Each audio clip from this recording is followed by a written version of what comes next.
వి gold trusted gold buyers మీరు తాకట్టు పెట్టిన బంగారాన్ని విడిపించి ఈ రోజు ఉన్న మార్కెట్ ధరకు కొనబడును. Welcome to crime diaries. ఈ వారం మన guest one of the best investigation officer, పేరు జీవి రమణ గౌడ్, ఏసీపీ నార్సింగ్ సైబరాబాద్. రమణ గౌడ్ గారు ప్రస్తుతం నార్సింగ్ పోలీసులు పనిచేస్తున్నారు. నార్సింగ్లో ఇక్కడ అన్ని సంక్షేమ కేసులు జరుగుతున్నాయి. మీకు రాజ్ తరుణ్, సినిమా యాక్టర్ రాజ్ తరుణ్ అవ్వచ్చు, అదేవిధంగా జానీ మాస్టర్, సాయి యూట్యూబర్ సాయి హర్ష, అదేవిధంగా డబుల్ మర్డర్ కేసు. నార్సింగ్ లిమిట్స్లో అన్ని సంక్షేమ కేసులని 24 గంటలు తప్పితే 48 గంటల్లో దాన్ని బ్రేక్ త్రూ తేవడం ఆయన స్పెషాలిటీ. ఇటీవల జరిగిన డబుల్ మర్డర్ కేసులో ఒక మహిళని 2 వ్యక్తులను ఎలా చంపారు, 3 వ్యక్తులు ఎలా చంపారనే విషయాన్ని సార్ అంటే తెలుసుకున్నాం. సార్ నమస్తే అండి. నమస్తే. సార్, పండుగ నాడు ప్రశాంతంగా ఇంట్లో ఉన్న టైంలో మీకు ఫోన్ వచ్చింది. ఆ ఫోన్లో కరెక్ట్ పండగ పిల్లలతో ఉందాం టైంలో ఫోన్ రావడం, మీరు రష్ అప్ వచ్చేసరికి అక్కడ ఒక లేడీ జెంట్ 2 మడ్డలు కనిపిస్తుంటాయి. అంటే పతంగలు ఆడుకుందామని వచ్చిన వాళ్ళు కనపడడం, ఆ ఇన్ఫర్మేషన్ మీకు రావడం, మీరు ఆ స్పాట్కి వెంటనే రీచ్ అయ్యేసరికి మీకు అక్కడ క్లూస్ ఏం దొరికాయా, అసలు ఎందుకు జరిగేది మర్డర్? నార్సింగ్ అనగానే ఈ డబుల్ మర్డరే కాకుండా రాజ్ తరుణ్ కేసు అవ్వచ్చు, డాన్స్ మాస్టర్ జానీ మాస్టర్ అవ్వచ్చు, లేదా యూట్యూబర్ హర్ష, అన్ని సెన్సేషన్ కేసులు ఎక్కువగా నార్సింగ్లో జరుగుతుంటాయి.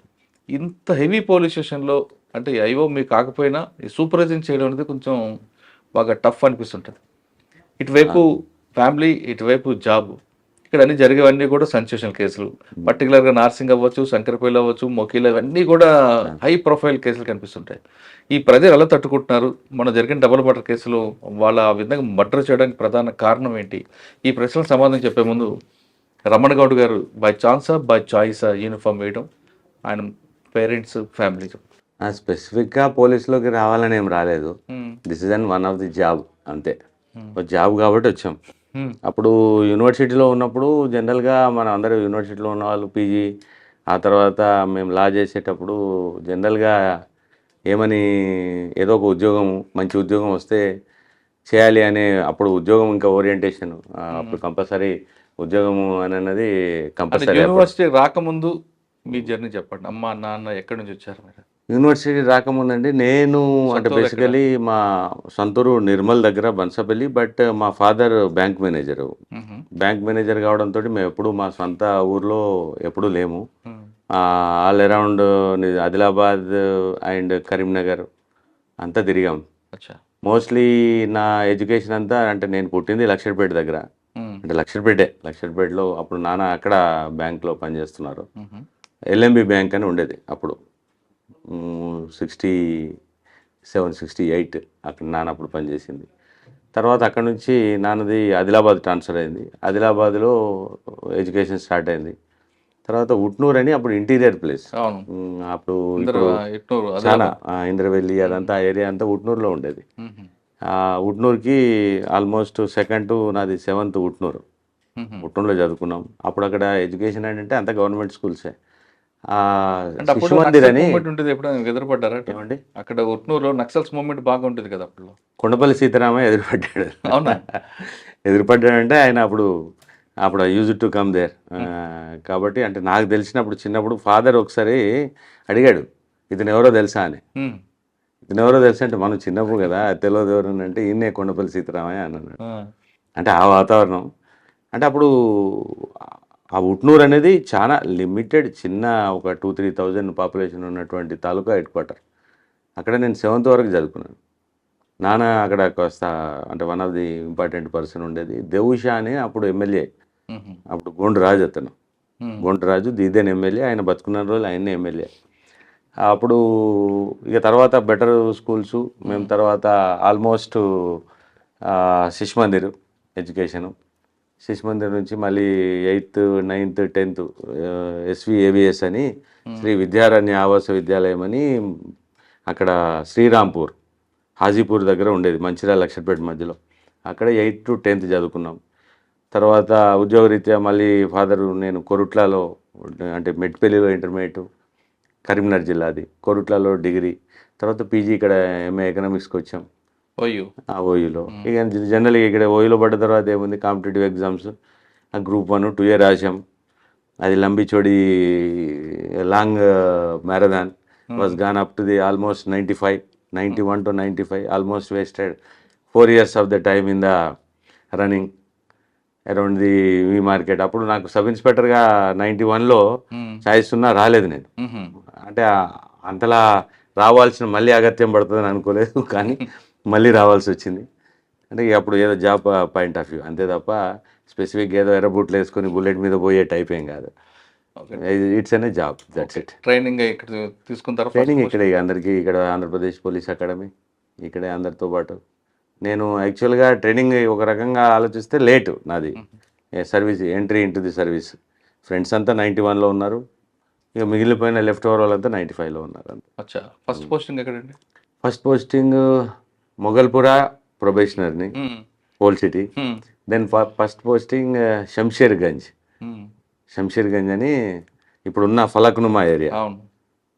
మొగల్పురా was the and toughest time. ఆ టైంలోనే 98లో అప్పుడు కమ్యూనల్ అయ్యాయి. వన్ డేలో 154 ఎఫ్ఐఆర్స్ అయ్యాయి police station, arson and looting. Tough time old city. Shamsherganj almost horrible experience of the 93-92 communal violence police station. అప్పుడు అక్కడ ఆల్మోస్ట్ 100 డెత్స్ అయ్యాయి ఆ టైంలో. అదేది 92-93. తర్వాత మా టైంకి వచ్చేసరికి కుదురుకుంది, కానీ కొద్దిగా టఫ్ పోలీస్ స్టేషన్స్. కానీ ప్రజలు చాలా మంచి వాళ్ళు, పబ్లిక్ ఆర్ గుడ్. ట్రైనింగ్ అయిన ఫస్ట్ పోస్టింగ్ ఇక్కడ శంషేర్గంజ్. అంటే ప్యూర్లీ పోస్టింగ్ అంటే శంషేర్గంజ్ ఫస్ట్ పోస్ట్. సార్, మీరు ఫస్ట్ పోస్టింగ్లో మీకు మెయిన్ ఛాలెంజ్ ఏమొచ్చిందండి? అంటే అదంతా కమ్యూనల్ ఏరియా, ఒకవైపు చెత్తర్నాక, ఒకవైపు మీకు చాదర్ఘాట్ ఒకవైపు చంద్రాయన్ గుట్ట, ఇంకోవైపు ఛత్రినాక, ఇంకోవైపు షాలిబండ, కాలాపత్తర్, కమాటిపుర, టిపికల్ ఏరియాస్. టైంలో లాంగ్వేజ్ ప్రాబ్లం వచ్చిందా? లేదు, లాంగ్వేజ్ మాకేం ప్రాబ్లం లేదు, because of we particularly hails from the Telangana కాబట్టి మాకు లాంగ్వేజ్ ఉర్దూ వచ్చినప్పుడు. ఆంధ్ర నుంచి ఇక్కడ మా కొలీగ్స్ ఎవరైతే అందరూ ఇక్కడికి వచ్చారో వాళ్ళకి చాలా డిఫికల్టీ ఉండేది. ఉత్తరం అన్నది తెలియకపోయేది, ఇది రావంటే తెలియకపోయేది. వాళ్ళకి కష్టం, కానీ మాకేం ఇబ్బంది లేదు. కానీ అక్కడ ఉండేందుకు ప్లేస్ ఉండకపోయేది. ఫ్యామిలీస్ మేము చాలా దూరం నుంచి రావాల్సి వచ్చేది. ఆల్మోస్ట్ నైట్ టైం అక్కడ ఉద్యోగం అంటే 12-1 గంట ఖచ్చితంగా ఎస్ఐలు అందరూ నైట్ 12 వరకు ఉండాల్సి వస్తుంది. ఎర్లీ మార్నింగ్ అవర్స్ కాస్త లేట్గా స్టార్ట్ అవుతుంది లైఫ్. ఓల్డ్ సిటీ లేట్గా స్టార్ట్ అవుతుంది, బట్ నైట్ డిలే అవుతుంది. అక్కడ శంషేర్గంజ్లో ఏంటంటే అప్పుడు రౌడీ యాక్టివిజం ఎక్కువ ఉండేది. రౌడీ యాక్టివిజం ఉండేది. తర్వాత ఈ చిల్లర మల్లర తగాదాలు, బాడీలీ అఫెన్సెస్ ఎక్కువ ఉండేది. ఆ బాడీలీ అఫెన్సెస్లలో అక్కడ 2-3 మర్డర్స్ అయ్యాయి అప్పుడు మేము ఉన్నప్పుడు. ఒక నాకు సంబంధించిన సంఘటన, ఒక వ్యక్తిని వాళ్ళు రాబరీ చేసి వాడిని ఎత్తుకెళ్ళిపోయారు అని, అంటే కిడ్నాప్ కూడా చేశారు అనే దాని మీద అప్పుడు కాస్త ఆలోచన తక్కువ, ఆవేశం ఎక్కువ ఉండేది. ఇమీడియట్గా నేను అంటే అప్పుడు అక్కడ క్రైమ్ ఎస్ఐ చేసేవాడిని. మఫ్టీలో ఉన్న మనం ఇమీడియట్గా అక్కడ కంప్లైంట్ రాగానే ఇమీడియట్గా కంప్లైంట్ని అతని స్కూటర్ మీద, ఎందుకంటే మళ్ళీ మనం జీప్ తీసుకొని వెళ్తే లేకపోతే దీంట్లో ఐడెంటిఫై అవుతామని చెప్పేసి అతని స్కూటర్ పైనే ఇద్దరు హెడ్ కానిస్టేబుల్స్ని ఎమ్మట ఆటోలో, దట్టు ఆటో ఒకటి తీసుకొని ఆటోలో రమ్మని చెప్పి వాడిని అది చేంజ్ చేస్తూ పోయాం. అప్పుడంతా వీళ్ళ యాక్టివిటీ అప్పుడప్పుడే స్టార్ట్ అయింది. అయ్యూబు, తర్వాత వాడు జావీదు, తర్వాత ఇబ్రహీం, వాడు వాళ్ళంతా అప్పుడప్పుడే స్టార్ట్. చిన్న రౌడీ అప్పుడప్పుడే స్టార్ట్ చేస్తున్నాడు. ఏదో ఉంది ఇబ్రహీం అనేవాడిది, ఏదో ఉంది ఐడెంటిఫికేషన్ అని అంటే ఇమీడియట్గా రాబరీ ఉంది కదా అని ఇమీడియట్ వెళ్ళాం. ఆ క్రమంలో అక్కడ ఒక వ్యాన్ ఐడెంటిఫై చేస్తుంటే అప్పుడే చీకటి అవుతుంది. ఆ వ్యాన్ చూసేసరికి, అరే సార్ ఇందులో పోతున్నారు వీళ్ళంతా, మారుతి వ్యాన్, అందులో 6-7 ఉన్నారు. ఇమీడియట్గా ఆ స్కూటర్ తోటి చేంజ్ చేసి వాడిని ఆ బీబికా చష్మా ఏరియాలో ఆ సందులు గొంతులు తిరిగి ఆఖరికి ఆ ఓవర్టేక్ చేసి ఆ వ్యాన్ ముందు బండి పడేసి దూకి అంత సినిమాటిక్ అయ్యేసరికి వాళ్ళు 6-7 ఉన్నారు, నేను ఒక్కనే ఉన్నా. వాళ్ళ అంటే పోలీస్ అనే ఐడెంటిఫికేషన్ ఏంటో, మిగతా వాళ్ళు పారిపోయారు కానీ ఒక ఇద్దరు మిగిలారు. అందులో వాడి పేరు నాకు ఇప్పుడు అంత గుర్తులేదు, కానీ టఫెస్ట్ గై వాడు. ఒకసారి అప్పుడే 6-7 months ముందు double murder, Kalapathar double murder కేసులో జైలుకి వెళ్ళి ఉన్నాడు వాడు. అప్పుడే రిలీజ్ అయినట్టున్నాడు. మైట్ బి అప్పుడు ఏజ్ వాంది 26, 28, 27 ఉండి ఉంటుంది, యంగ్. ఒకరిని పట్టుకొని మనము వాడిని డీల్ చేస్తున్నంత లోపల వీడు నన్ను ఒక చాకుతోటి కొట్టాడు. చాకు తోటి కొట్టేసరికి ఇమీడియట్గా ఆ చాకు లక్కీలి నాకంటే వాడు ఫిజికల్గా టఫ్గా ఉన్నాడు, ఆ లాగేసుకుని మనం అంటే కత్తి మన చేతిలోకి వచ్చింది లక్కీలి. కత్తి చేతిలోకి రాగానే ఆ కంప్లైంట్ చేతిలోకి ఇచ్చా, ఏమంటున్నా స్కూటర్లో ఉన్న కంప్లైంట్ చేతిలోకి ఇచ్చేసరికి ఇక మళ్ళీ మనం ఎక్కువ ఆలోచించలేకపోయినా వాడు అంత లోపల. లక్కీలి మేము ఎప్పుడు జనరల్గా సిటీలో కూడా కల్చర్ లేదు, రివాల్వరు పిస్టల్లో పెట్టుకొని తిరగకపోయేవాళ్ళం, కానీ ఎందుకో ఆ సంఘటనలో పర్టికులర్గా ఆ రోజు నా రివాల్వర్ ఉంది. నేను వెంటనే రివాల్వర్ తీసేసరికి వాడు ఆ రివాల్వర్ పట్టుకున్నాడు. ఆ ఫైటింగ్లో ఆల్మోస్ట్ ఉన్న రౌండ్స్ అన్నీ ఫైర్ చేయాల్సి వచ్చింది. గాల్లోకి దాంతో ఫైరింగ్ అయిపోయింది, 5 రౌండ్లు అయిపోయాయి, చేతిలో రౌండ్స్ లేవు, అయిపోయాయి. వాడు కూడా లక్కీలే అది ఎక్కడ తగిలిందో ఏంటో వాడెవడో కూడా తెలియదు నాకు.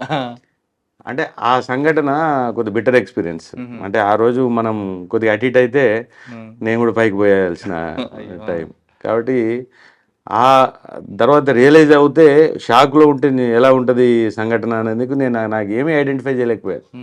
తర్వాత మా కొంత ర్యాంక్ ట్రాక్లో పోయింది సరిగ్గా గుర్తుపట్టక, అది అక్యూజ్ని సరిగ్గా గుర్తుపట్టలేకపోయేసరికి ఆ రోజంతా కన్ఫ్యూజ్ అయింది. ఇమీడియట్గా ఆ రోజు వాడు చనిపోయాడా మరి బతుకున్నాడా ఏంటి అనే గొడవలో అసలు మేము ఆ రోజంతా సౌత్ జోన్ అంతా అలర్ట్ చేశారు. సౌత్ జోన్లో ఏ చిన్న సంఘటన జరిగినా ఆల్మోస్ట్ కమిషనర్ గారి లెవెల్లో అలర్ట్ అయిపోయేది. అప్పుడు అరవిందరావు సార్ అడిషనల్ కమిషనర్ ఉండే, సుకుమార్ గారు సార్ సిపి గారు ఉండే. ఫస్ట్ అక్కడ ఇన్స్పెక్టర్ ఎవరంటే అప్పుడు మాధవరెడ్డి. మాధవరెడ్డి ఏం నేర్చుకున్నారు? Tough guy, very very tough guy. అంటే ఉండాల్సిన officer, legally sound, legally and documentation పాయింట్లో రియల్లీ సౌండ్, నేర్చుకోవాల్సింది టఫ్ గాయ్. ఆయన దగ్గర చార్జ్ షీట్ వేయడం ఎలా నేర్చుకో చాలా బ్రహ్మాండంగా. సార్ కేసులు ఏవి కూడా చెప్పేవాడు 90 days దాటి ఆయన కేసు ఏది గ్రేవ్ కేసు చార్జ్ షీట్ ఉండకపోయేది, ఖచ్చితంగా 90 days లోపల చార్జ్ షీట్ వేసేవాడు. సార్ ఆయన చార్జ్ షీట్ వేసినప్పుడు కూడా ఎక్కడ లింక్ తెగిపోకుండా రాసేవాడు. Tough sir. అప్పటికే 60s లా చదివాడు, కానీ కొంత పోలీస్లో అలాంటి దాన్ని ఆఫీసర్స్ యాక్సెప్ట్ చేయరు. ఆఫీసర్స్ తోటి కదండి, కోపం అని ఏం కాదు ఆయనకు, కానీ చిన్నదానికి టఫ్గా నిలబడేవాడు కొద్దిగా, అంటే ఉండాల్సిన ఆఫీసర్. తర్వాత సెకండ్ పోస్టింగ్ నాకు ఆ శంషేర్గంజ్ ఈ ఇన్సిడెంట్ తర్వాత. దెన్ ఆఫీసర్స్ చాయిస్ అడిగారు, అంటే మన రిక్వెస్ట్ టార్గెట్ అయి ఉంటారు కదా, చాయిస్ అడిగితే నేను ఇక నెక్స్ట్ వెజ్ జోన్, అప్పుడు జోన్ పోస్టింగ్ ఇచ్చేవాళ్ళు, వెజ్ జోన్కి ట్రాన్స్ఫర్ అయ్యాను. వెజ్ జోన్లో అప్పుడు Gautam Sawang sir DCP sir దగ్గర అప్పుడు ఆప్షన్ అడిగితే బంజారీల్స్, అప్పుడు రామచంద్రన్ సార్ కొద్ది పరిచయం ఉండే కాబట్టి నేను అక్కడ సార్ ఉన్నారు సార్ నేను అక్కడికి వెళ్తానని ఆప్షన్ తోటే. Gautam sir west zone DCP, Gopinath Reddy గారు జాయింట్ సిపి ఆ టైంలో, Gopinath Reddy sir joint CP.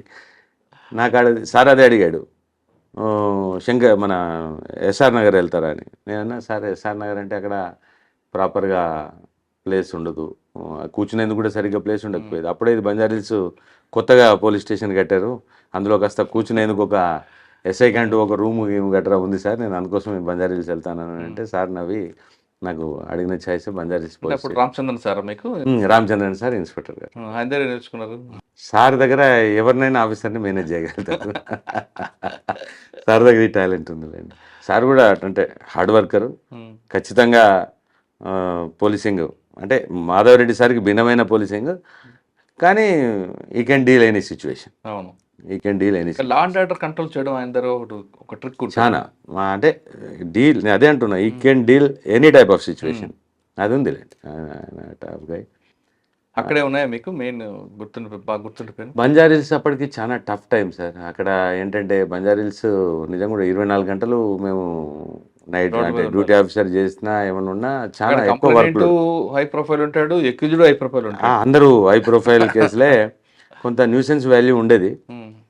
కానీ అప్పుడు లక్కీలీ అంటే కొంత ఠాగూర్ సారు తర్వాత Gautam Sawang sir tough guy, తర్వాత వెంటనే ఠాగూర్ సార్ వచ్చాడు, కొన్ని రోజులు చేసిన తర్వాత ఉమేష్ షరఫ్ సార్ వచ్చారు. ఉమేష్ షరఫ్ సార్ దగ్గర నేర్చుకున్నది ఏంటంటే sir as it is as per the CrPC man, law తప్ప లా నుంచి ఒక 1 ఇంచ్ కూడా కిందికి దిగేవాడు కాదు. అది మాకు చాలా ప్రొటెక్షన్ ఉండేది. లా ప్రకారం ఉద్యోగం చేయడం చాలా ఈజీ ఎప్పుడైనా. యాజ్ పర్ ది లా ఎవరైనా కానివ్వండి, ఎదుటోళ్ళు ఎవరైనా ఉండనివ్వండి, that is the very easiest job. Law దిగి మనం ఈ మేనేజ్మెంట్ స్కీమ్స్ పెడితేనే కష్టం. మేనేజ్మెంట్ స్కీమ్స్ ఉద్యోగాలు చేయాలంటే సిటీలో ఒక మంచి అలవాటు ఏంటంటే ఆల్మోస్ట్ ఆల్ మేము సిటీలో ఉద్యోగం చేసాం కాబట్టి అంత సిఆర్పిసి ఉద్యోగమే చేసాం. పర్ఫెక్ట్ సిఆర్పిసి ఉద్యోగం.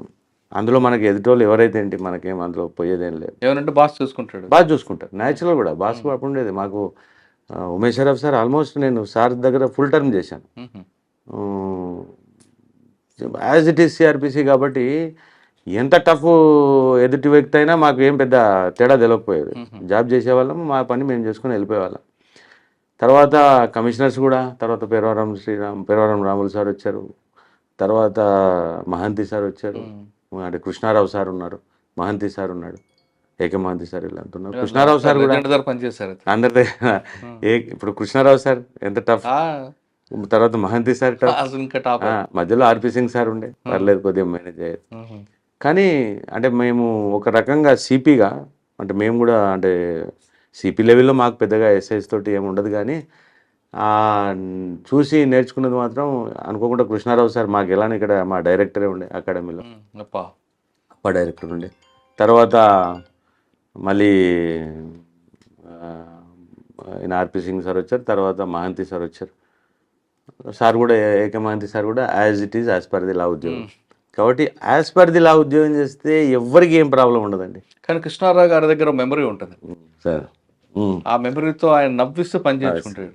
చాలా అంటే మహంతి సార్ అంటే కొంచెం సీరియస్గా ఉంటాడు, కానీ మా కృష్ణారావు సార్ నవ్వుతారు, నవ్విస్తారు, పని చేయించుకుంటాడు. కానీ సార్ కూడా కాయిన్కి రెండు వైపులు ఉంటుంది. స్టార్ షో రెండు వైపులు ఉంటుంది. అవును. అంటే మంచి ఎక్స్పీరియన్స్, మంచి ఆఫీసర్స్ అందరు ఆల్మోస్ట్ యాజ్ పర్ ది లా ఇన్నేళ్ళు ఉద్యోగం చేసామనే సాటిస్ఫాక్షన్. నిజం కూడా నేర్చుకున్నది ఏంటంటే, ఒకసారి నేను ఉమేష్ షరఫ్ క్రైమ్ మీటింగ్లో నన్ను అన్నాడు ఏదో ఒక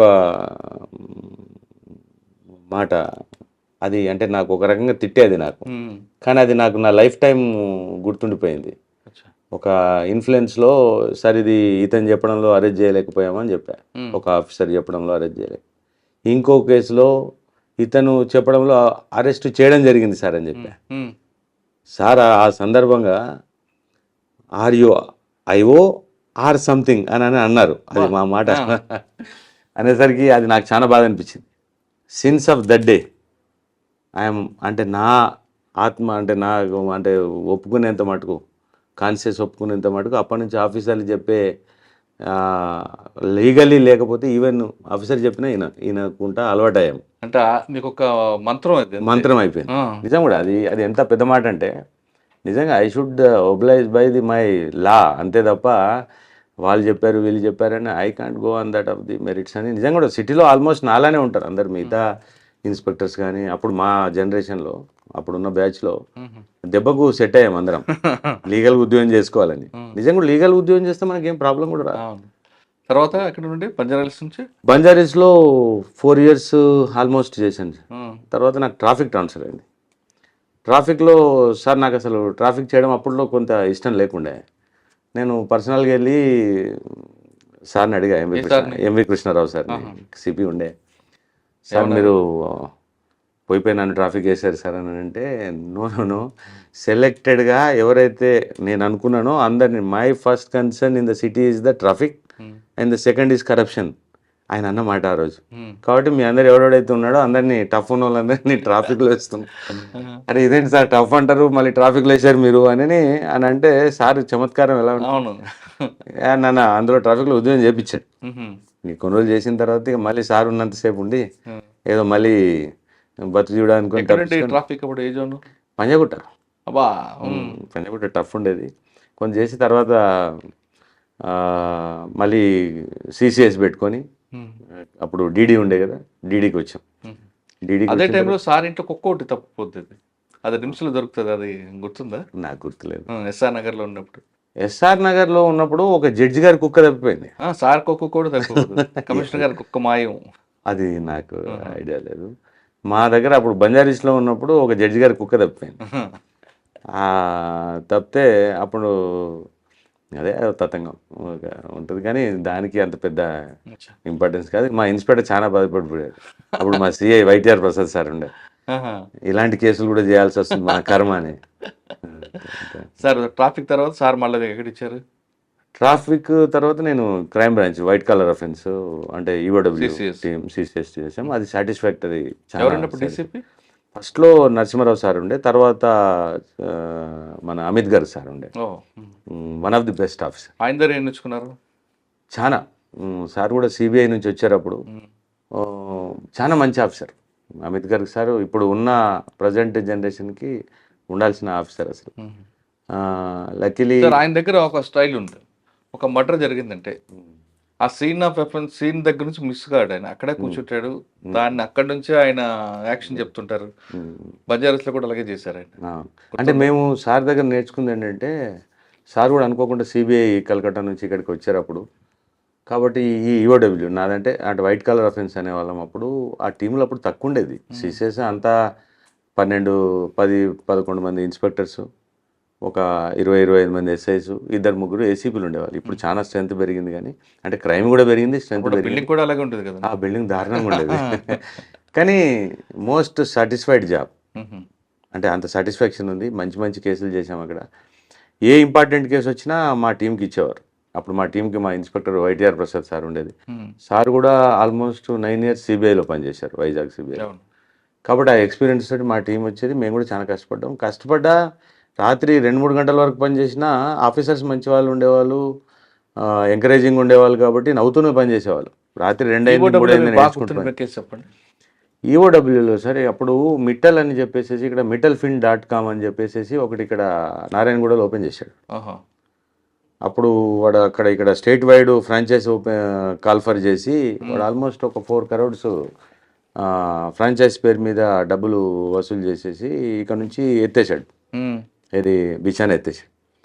అది అప్పుడు నారాయణగూడ పోలీస్ స్టేషన్లో కేసు రిజిస్టర్ అయ్యి ఆ రోజు అక్కడ పోలీస్ స్టేషన్ ముందా 100-200 మంది గొడవ చేస్తున్నారంటే ఆర్పి సింగ్ సార్ ఇమీడియట్గా కేసుని సిసిఎస్కి ట్రాన్స్ఫర్ చేయండి అని చెప్తే ఆ కేసు అయిన రిజిస్టర్ అయిన ఆ ఒక్కరోజు అటు ఇటుగా అమిత్ గారు సార్ అక్కడికి డీసీపీగా వచ్చారు.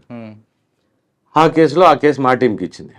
ఆ టీంలో నాకు తెలిసి సార్ తోటి 1-2 daysలోనే నేను మాట్లాడిన సెకండ్ డే నేను కలకట్ట వెళ్ళాను. ఇలానే అక్యూజ్ని ఇమీడియట్గా పట్టుకుందామని. అప్పుడు ఎస్ఐగా వెళ్ళిపోయేవాళ్ళం అని. అప్పుడు ఇప్పటిలాగా ఫ్లైట్లు వేసుకుని పోయేంత ట్రైన్లే కదా, స్పీడ్లు ఏమి లేవు, ట్రైన్లోనే పోయాం. అక్కడ ఆల్మోస్ట్ వాడు అంటే సార్ ఏం చెప్పాడంటే, మీరు అక్కడ వెళ్ళిన తర్వాత మీరు అక్కడ సిబిఐ ఇన్స్పెక్టర్ ఉంటారు అక్కడ, సార్కి అక్కడ పనిచేసి వచ్చారు కాబట్టి మీరు అతని అసిస్టెన్స్ తీసుకోండి అని చెప్తే అసిస్టెన్స్ తీసుకున్నాం. నెక్స్ట్ మాకు అక్కడ సిబిఐ వాళ్ళు చాలా కోఆపరేట్ చేశారు. ఆ సిబిఐ ఆఫీసర్ ఏం చేశారంటే కొద్దిగా కాన్ఫిడెన్స్ ఎక్కువైపోయి అక్యూడ్ మీద డైరెక్ట్గా వాడిని టచ్ చేసేసారు ఇల్లుని. దాంతో వాడు జంప్ అయిపోయాడు. జంప్ అయిపోయిన తర్వాత మేము ఒక 10-15 days ట్రై చేసాం. ఆ టైంలో 15 days there for almost roaming around that Calcutta, Tollygunge, Giliganj. Fail అయిపోయిన తర్వాత రిటర్న్ వచ్చాం. సార్ దాని మీద కాస్త మా మీద కోప్పడ్డాడు, ఫెయిల్ అయ్యి వచ్చారు మీరు. నాకు కూడా అనిపించింది దీన్ని ఛాలెంజింగ్గా తీసుకోవాలి, ఫెయిల్ అయ్యి రావడం అంటే ఇష్టం లేదని.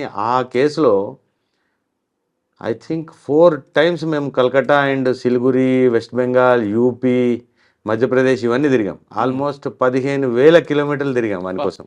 సార్ ఇప్పుడంటే ఫ్లైట్, అప్పుడంటే ట్రైన్స్. ఆ ట్రైన్లో కూడా మీకు పాస్పోర్ట్ తీసుకెళ్ళి వెళ్ళాలి. మీరు హైదరాబాద్ నుంచి కోల్కతా వెళ్ళాలంటే ఈస్ట్ కోస్ట్ ఎక్స్ప్రెస్ ఏదో ఎక్కేవారు. మీకు రిజర్వేషన్ లేకుండా ఏ విధంగా తిరిగేవారు? మేము అప్పుడు ఏం చేసేవాళ్ళం అంటే మా ఎంబడ అది ఇన్వెస్టిగేటింగ్ ఆఫీసర్ స్టాంప్ పెట్టుకునే వాళ్ళం.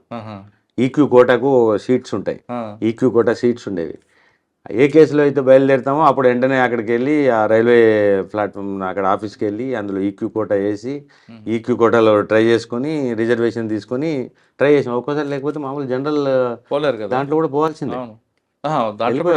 వెళ్ళిపోయేవారు. సార్ మీరేమో ట్రైన్లో వెళ్తారు, ఎక్కిజుడు మెట్టెల్ అన్నాడు బాగా ఫైనాన్షియల్ బాగుండేవాడు, వాడు కార్లో వెళ్ళేవాడు. మరి ఎలా మీరు ట్రేస్ చేస్తారు? అందుకోసమే చాలా టైం పట్టింది. అది almost it took me for apprehending that metal for almost 1 year. 1 year time పట్టింది. 4th time నేను ఎప్పుడైతే సిలిగురి అని వెస్ట్ బెంగాల్ బార్డర్ జల్పాయిగురి దగ్గర దిగి వెళ్ళాలి. That is journey of almost 36 hours from the Hyderabad.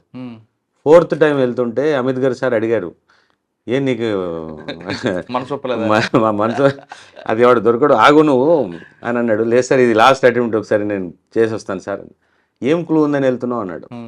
అంటే ఇక్కడ నుంచి ల్యాండ్ లైన్ నుంచి అక్కడికి ఒక కాల్ ఉంది సార్, ఒక కాల్ ఉంది అని అన్నాడు. ఎప్పటి కాల్ అన్నాడు. 6 months బ్యాక్ కాల్ సార్ అని. అంటే అప్పుడు ఆ ఎఫ్ఐఆర్ అయ్యే కంటే ముందు 6 months బ్యాక్ కాల్ సార్ అన్నాడు. ఈ ఒక్క కాల్ మీద వర్కౌట్ అవుతుందా అని అన్నాడు. కానీ ఎందుకో నాకు అది పోదాము అని చెప్పేసి వెళ్ళాం.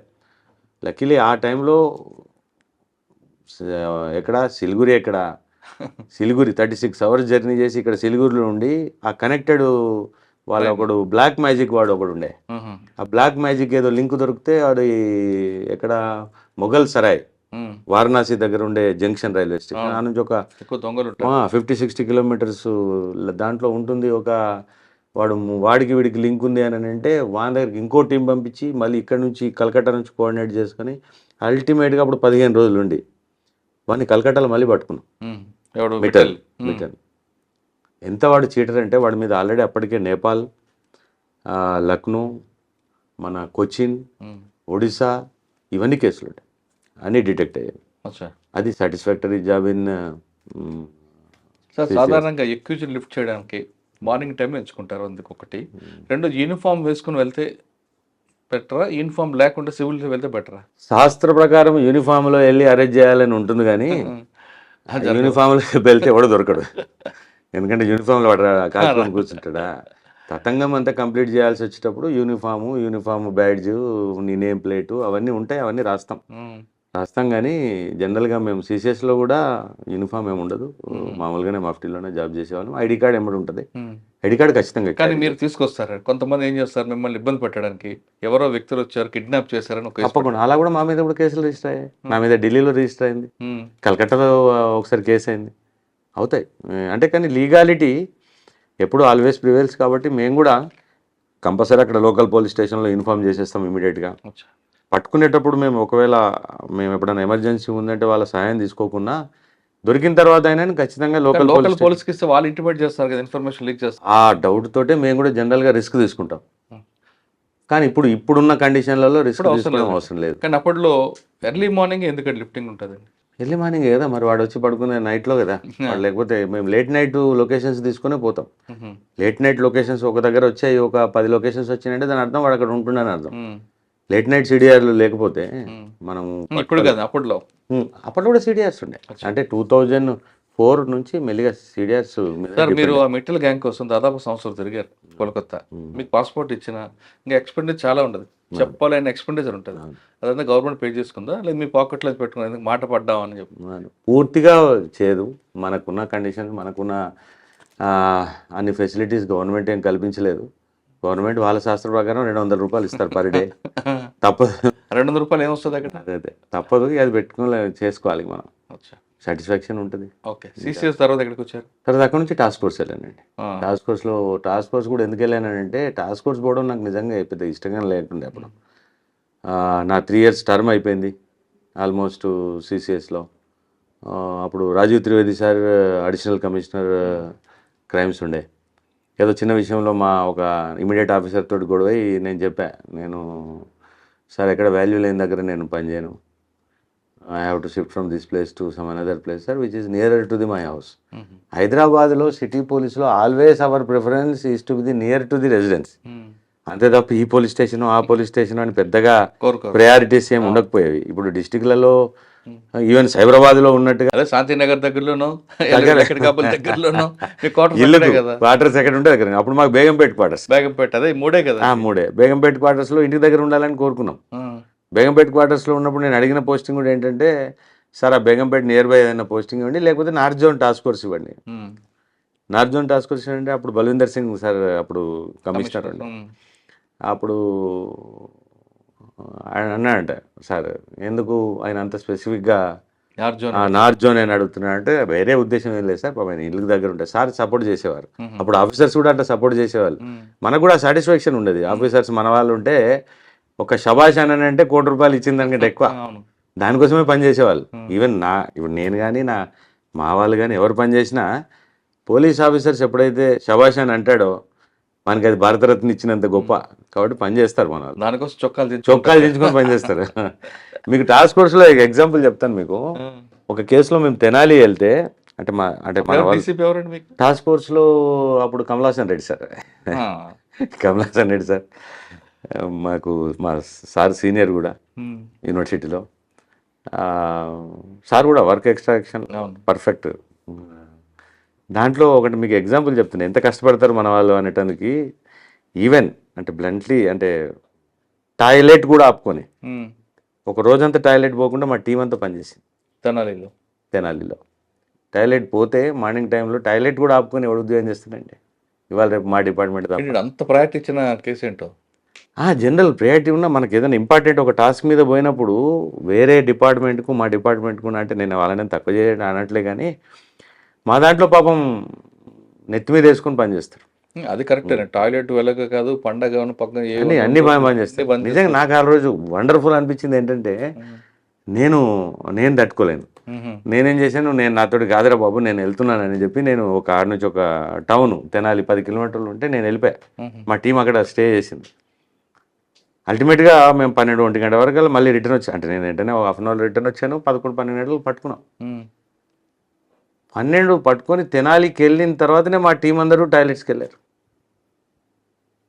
నాకు ఆ రోజు వండర్ అసలు అనిపించింది వీళ్ళు మా వాళ్ళు రాక్షసులు.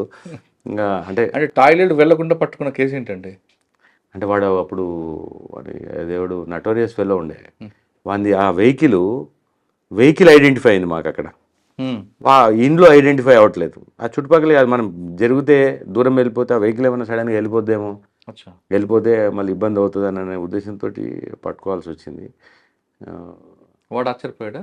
ఈ కండిషన్ వాడికి తెలియదు కదా.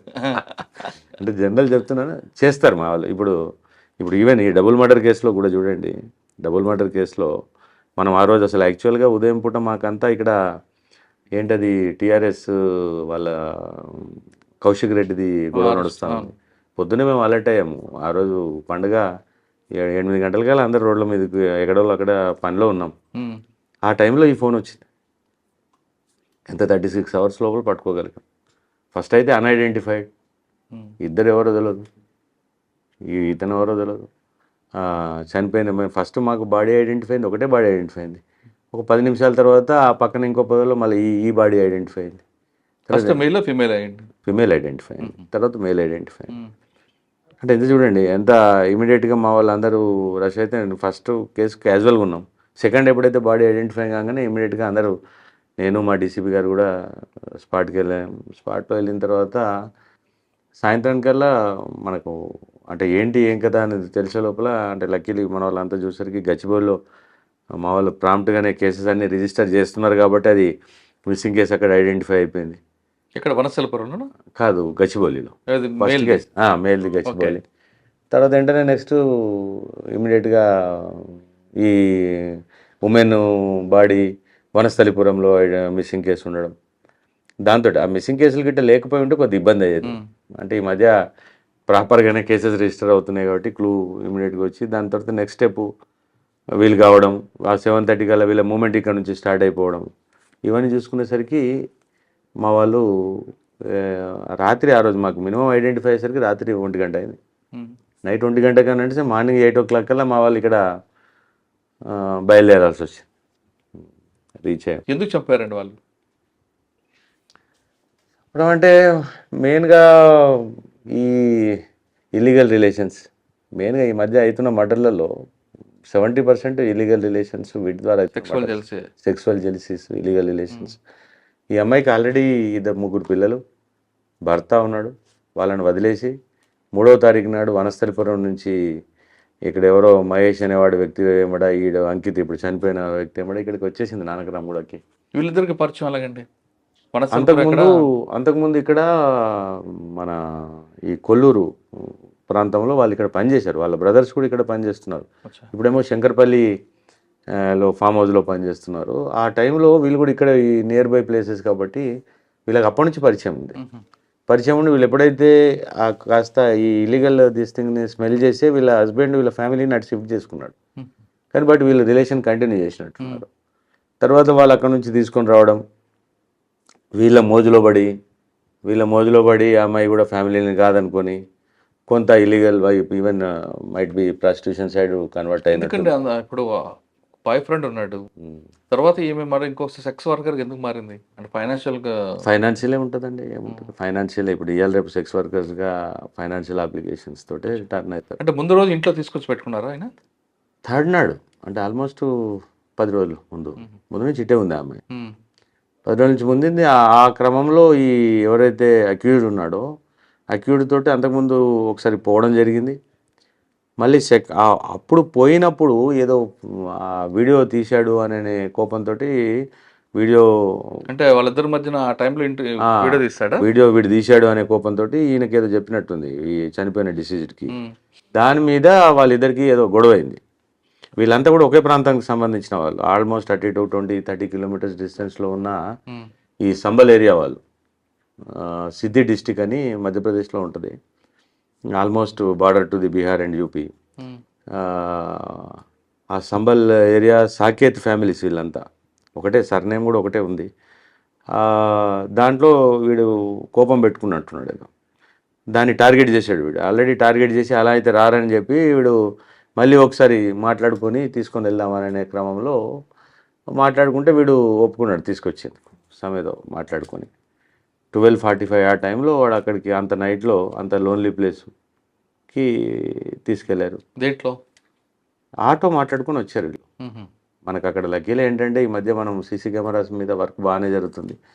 అక్కడ ఎదురుగానే ఆదిత్య హౌసింగ్ కోఆపరేటివ్ సొసైటీ ఉంటుంది, దానికి ఎంట్రీకి ఉన్న కెమెరాస్లలో క్లియర్గా వీళ్ళు ఒక ఆటోలో వచ్చి దిగి కాసేపు చేసి వెళ్తున్నట్టుగా ఉంది.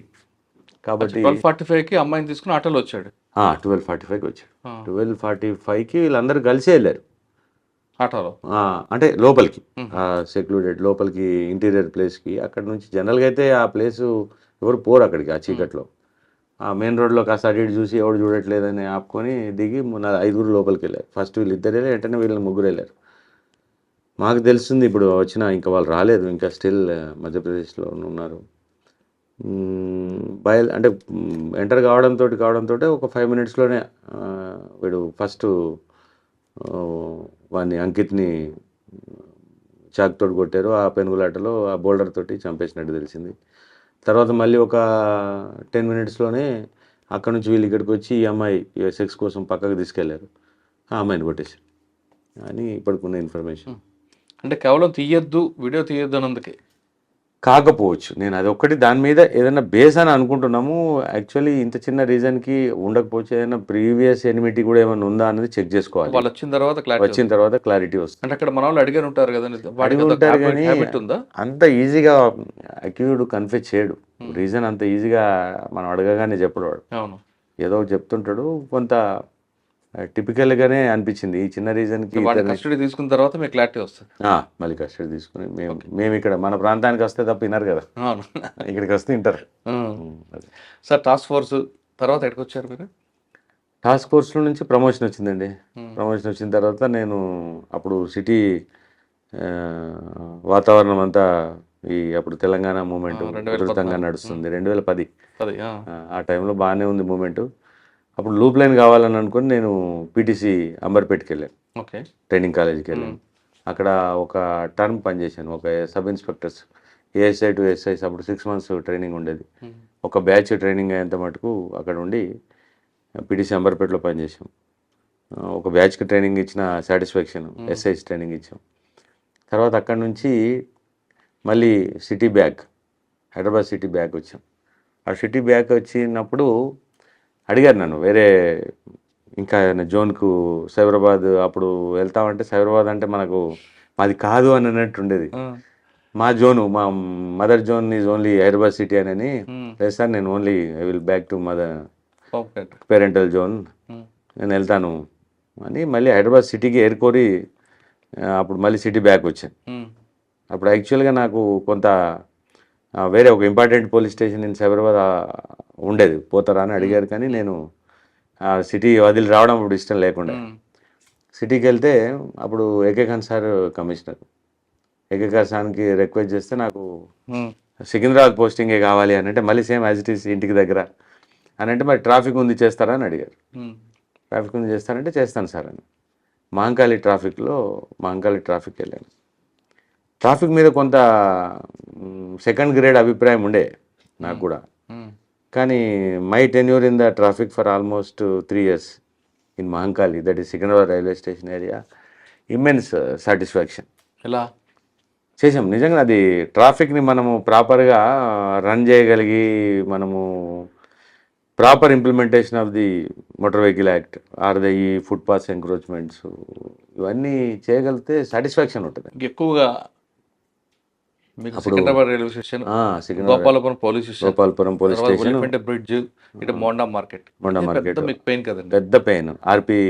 ఆర్పి రోడ్, తర్వాత ఎంజీ రోడ్ కనెక్షన్. వాటికన్నా ఇది ఎక్కువ కనిపిస్తుంటది కదా. ప్యారడైజ్ ఇవంతా కాదు, main traffic flow Secunderabad to Hyderabad all goes and travels from the MG and RP road, SD road, 3 రోడ్లు.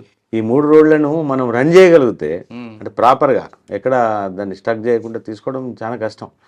అంటే నేను చిన్న ఒక ఫీట్ జాగా మాకు రోడ్డుకు దొరికితే దాంట్లో రన్ చేయగలుగుతామని ఆలోచించేవాళ్ళం. ఫీట్ 2 ఫీట్లు గొడవ చేసుకొని దాన్ని ట్రాఫిక్ కోసం సెక్యూర్ చేసిన ప్లేసెస్ ఉన్నాయి. సార్ ప్యారడైజ్ నుంచి ట్యాంక్ బండ్ వరకు తీసుకుంటే ట్రాఫిక్ ఎన్ని కిలోమీటర్స్ పెంచారు మీరు స్పీడ్ అండి? అంటే స్పీడ్ పెంచడం కనంటే ఆగుంటే అయితే నడిపించాం. స్పీడ్ పెంచాం అనకంటే ఆగుంటే అయితే జామ్ లేకుండా ఎట్టి పరిస్థితుల్లో. ఎందుకంటే ఒక సిగ్నల్ నుంచి ఇంకో సిగ్నల్, అప్పుడు యూటర్న్స్ లేవు, కంపల్సరీ సిగ్నల్ ఉండేది. ఇప్పుడు మేము గాస్మండి సిగ్నల్, బాటా సిగ్నల్, తర్వాత బైబిల్ హౌస్ సిగ్నల్, తర్వాత ప్యాట్నీ సిగ్నల్, ఎస్బిహెచ్ సిగ్నల్, ఈ 1.5 2 kilometers లోపల 5 సిగ్నల్స్ ఉండేవి. కానీ ఫ్లో కూడా, ట్రాఫిక్ ఫ్లో కూడా విపరీతంగా ఉండేది. అదంతా మార్కెట్ ఏరియా. ఒకటే కాకుండా మీకు ఒలిఫెంట్ బ్రిడ్జ్ దగ్గర కూడా పెద్ద ప్రాబ్లం, అక్కడ కూడా చాలా ప్రాబ్లం పడిందంటే, వర్షం పడదంటే అక్కడ ప్రాబ్లం అయ్యేది. అంటే మేము గోపాల్పురము పక్కన మహంకాళి, తర్వాత ఇటు బేగంపేట్ అండ్ మారేడ్పల్లి, అంతా కోఆర్డినేటెడ్ వర్క్ నడిచేదండి ట్రాఫిక్లో. అప్పుడు అడిషనల్ సిపి ఆనంద్ సార్ ఉండేది, సివి ఆనంద్ గారు. ఇక సివి ఆనంద్ సార్కి అయితే మాకు మొత్తం అంత సిటీ వాళ్ళమే కాబట్టి, ఇక్కడ వాళ్ళం కాబట్టి, మొత్తం కాస్త అవగాహన ఉన్న ఏరియాస్ కాబట్టి బాగా ట్రాఫిక్లో చాలా అంటే సారు కూడా టఫ్గా ఉండేవాడు, సపోర్టింగ్ ఉండేవాడు మాకు కూడా. సార్ ఆ టైంలో పబ్లిక్ ట్రాఫిక్ సెన్స్ ఉంది అనుకుంటారా?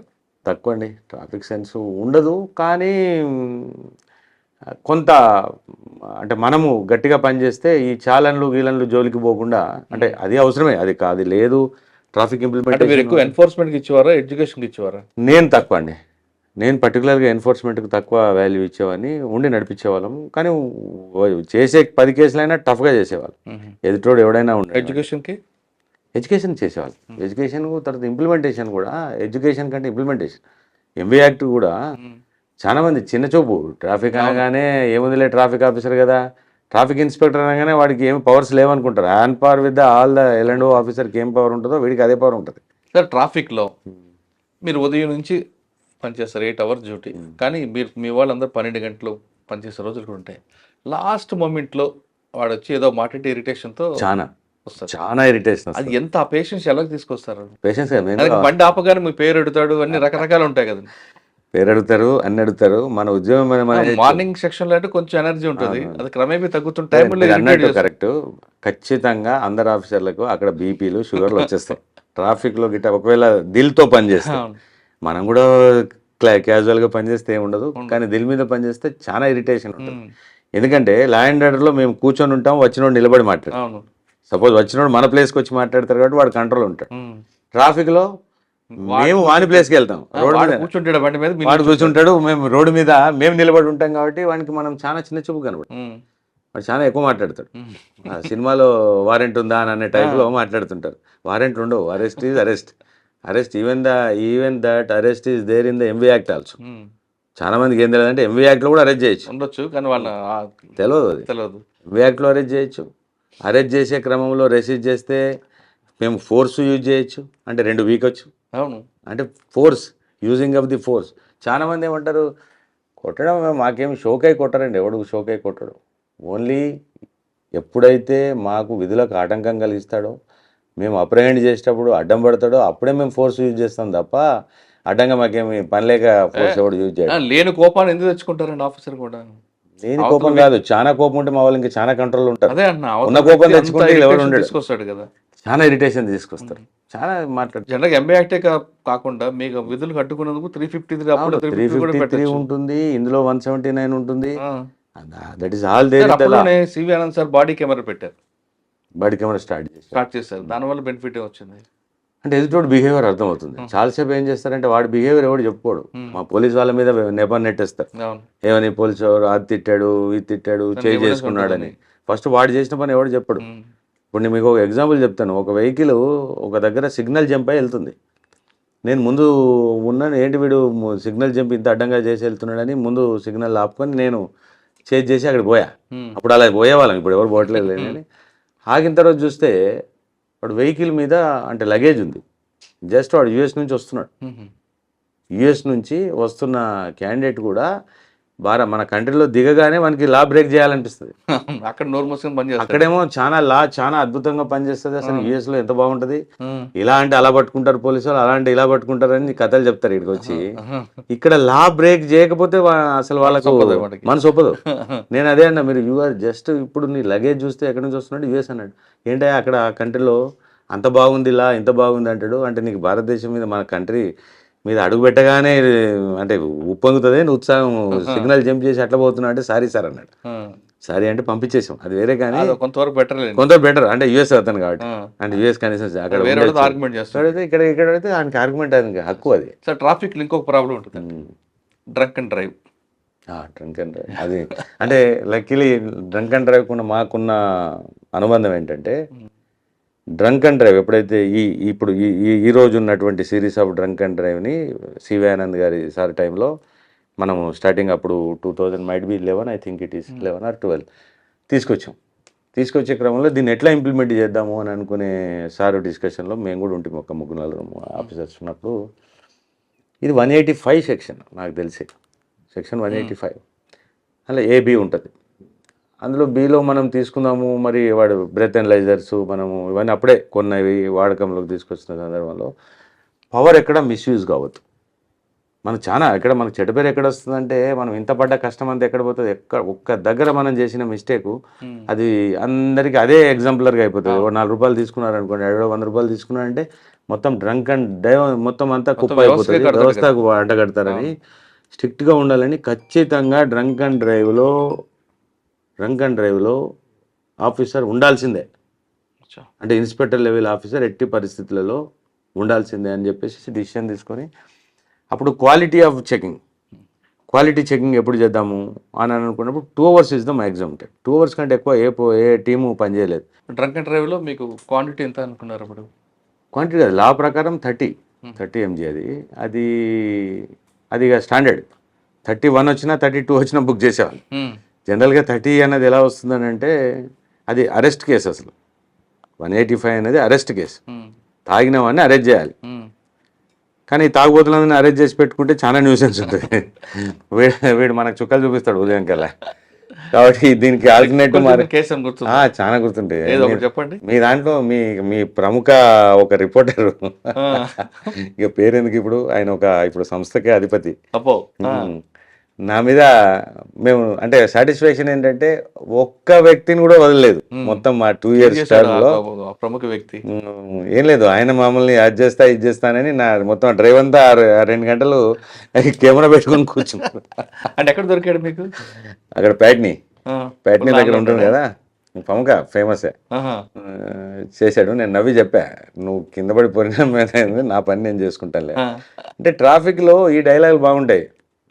నేను 24 గంటల్లో వాళ్ళ ట్రాన్స్ఫర్ చేయిస్తాను, 2 గంటల్లో నువ్వు ఆదిలాబాద్లో ఉంటావు, కరీంనగర్ ట్రాన్స్ఫర్ చేపిస్తాను. ఈ డైలాగులు కామన్గా వస్తుంటాయి. పని చేస్తుంటుంది కదా, 2 గంటలు కాదు కదా, 2 సంవత్సరాలైనా వాడు ఎవడు మమ్మల్ని ఏం చేయలేడు సంగతి మాకు తెలుసు. అది దిగిన తర్వాత ఆయనకి తెలుస్తుంది, వాడికి కెపాసిటీ తెలుసు. అంటే జనరల్గా ఏముంటుందంటే, ట్రాఫిక్ నిజం కూడా 2 hours is the qualitative time for doing the drunk and drive. అంతకంటే ఎక్కువ చేస్తే క్వాలిటీ దెబ్బతింటుంది. అంటే మేము అంత అటెంటివ్ ఉండలేదు. ఎంత ఉండాలి క్వాంటిటీ అంటే దొరికిన వ్యక్తులు? అంటే దానికా అంటే అది 30 ml. మనం ఊదినప్పుడు 30 దాటింది అనుకోండి, వాడు బుక్ అయినట్టే. కొంతమంది 300 కూడా దొరుకుతాయి కదా. చాలా అంటే 100 దాటిందంటే అబ్నార్మల్. అది 100 దాటిందంటే అబ్నార్మల్. అది ఎంత తాగితే దొరుకుతుందండి? ఒక బీర్ తాగితే 30 వస్తుందా? ఒక క్వార్టర్ వేస్తే 30 వస్తుంది? అంటే ఇది ఎలా ఉంటుందంటే స్టాండర్డ్ ఏమి ఉండదు. ఇప్పుడు మీరు ఒక బీర్ తాగితే మీకు రాకపోవచ్చు, నేను ఒక బీర్ తాగితే నాకు రావచ్చు. ఎందుకు? అది మన బాడీలో ఇంటెస్టైన్ సిస్టమ్స్ అన్ని, ఇప్పుడు గ్యాస్ట్రిక్ ఉందనుకోండి నా బాడీ, అసిడిటీ ఉన్న నా బాడీ ఎక్కువ వస్తుంది. అసిడిటీ ఏం లేదు, మీకు మంచి స్వీకరించే శక్తి ఉందనుకోండి తక్కువ వస్తుంది మీకు. అచ్చా. కొంతమంది ఆర్గ్యూ చేస్తుంటారు కదా, ఒక బీర్ తాగాను. అది డిఫరెంట్ అవుతుంది. ఇప్పుడు ఒక బీర్ ఒకరికి రావచ్చు, ఒకరికి రాకపోవచ్చు. శాస్త్రమే, అది అందరికీ ఒకలానే పని చేయాలని ఇప్పుడే నేను ఉదయం తాగాను, రాత్రి నాకు ఒక్కసారి వస్తుంది, నిజం కూడా కొద్ది లేట్ అయినా వస్తుంది. అసిడిక్ బాడీ ఉంటే కొద్ది లేట్ అయినా వస్తుంది. కాబట్టి ఆ కొంత డిస్క్రియేషన్ తీసుకుందామా అని అనుకుంటే మాకు డిస్క్రియేషన్ అవకాశం ఇస్తే మళ్ళీ తప్పుదారి పడుతుంది ఇది. మా వాళ్ళకి ఇప్పుడు పోలీసులకి తాగిన తర్వాత పోలీసులకు దొరకకుండా వెళ్ళంటే ఎంత తాగమంటారు? జనరల్గా 1.5 పెగ్ అయితే రాదండి. 1 పెగ్ రాదు. అంటే 1 పెగ్ మీన్స్ 60 mg వరకు రాదు జనరల్ బాడీ. అంటే రాదు అంటే ఏదో సైంటిఫిక్గా చెప్పినట్టు కాదు.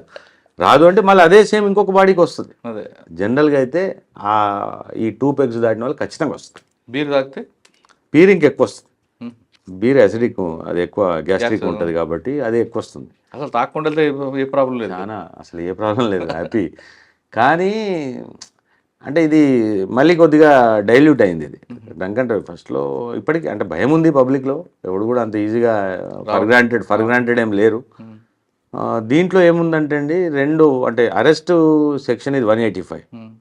దీనికి ఆల్టర్నేటివ్ ఏం చేసామంటే, మన దగ్గర ఎలానో జనరల్గా డాక్యుమెంట్ ఉండదు. డాక్యుమెంట్ లేనందుకు గాను మేము వెహికల్ సీజ్ చేస్తాం. వెహికల్ సీజర్ ఇది under 207. But having knowledge of the 2013 చెప్తున్నా. అప్పుడు ఐపీసీ అదే ఎంవీ యాక్ట్. ఇప్పుడు కూడా అదే ఎంవీ యాక్ట్. అప్పుడు ఉన్నది ఏంటి, 207లో సీజర్ చేసేవాళ్ళం. సీజర్ చేసినప్పుడు ఏమైందంటే, సీజర్కి 4 నిబంధనలు ఉంటాయి. అంటే వయలేషన్ ఆఫ్ సెక్షన్ 3, 4, 39 అండ్ 192 ఇవి కొన్ని సెక్షన్స్ ఉంటాయి. వాటి వయలేషన్స్కే మేము సీజ్ చేసేస్తాం. సీజ్ చేసినప్పుడు అది 3 days లోపల ఏదో జారీ ఆ తతంగం అంతా ఉంటుంది లేండి. అది కొద్దిగా మేము కూడా మా సైడ్ నుంచి కాస్త ఎక్సెస్ అయ్యి సమాజాన్ని ఉద్ధరించే క్రమంలో అది మాకు కాస్త కోర్టు నుంచి పడి మేము కొద్దిగా డీల్ అయిపోయాం. అంటే వెహికల్ సీజరు చేసినప్పుడు నిబంధనలు నాకు తెలిసి 448 మోటార్ వెహికల్ రూల్ పొజిషన్ అది. కానీ వెహికల్ సీజ్ చేసే అధికారం మీకు లేదు కదా? ఉంది. 207లో మాకు ఉంటుంది, ఇన్స్పెక్టర్ అండ్ అబోవ్ ఉంటుంది, ఎస్ఐకి ఉండదు. Inspector and above vehicle seizure. Sir ఈ టైంలో ఒక లేడీ మీకు బాగా ఇబ్బంది పెట్టింది కదా ప్యారడైజ్ దగ్గర, తాగి పెడతారు. పెట్టింది తాగి పెట్టింది. అంటే ఏమవుతుందంటే, మీరు కెమెరాస్ పట్టుకొని ఉండేసరికి మా యాక్షన్ చాలా స్లో అవుతుంది. దాని వాళ్ళు అడ్వాంటేజ్ తీసుకుంటారు, అంతే అడ్వాంటేజ్. ఇప్పుడు అందుకోసమే విరుగుడుగా సార్ ఇప్పుడు మేము అంటే గవర్నమెంట్ రిక్రూట్మెంట్స్ కూడా అంటే లేడీ ఆఫీసర్స్ని ఇంక్రీజ్ చేసింది. ఇక్కడ డ్రంక్ డ్రైవర్ లేడీస్ కూడా ఉంటారు, పెడతాం కదా, లేడీ ఆఫీసర్స్ ఉంటారు. అమ్మో, లేడీ ఆఫీసర్స్ బాగా ఇరిటేషన్ చేస్తారు కదండి.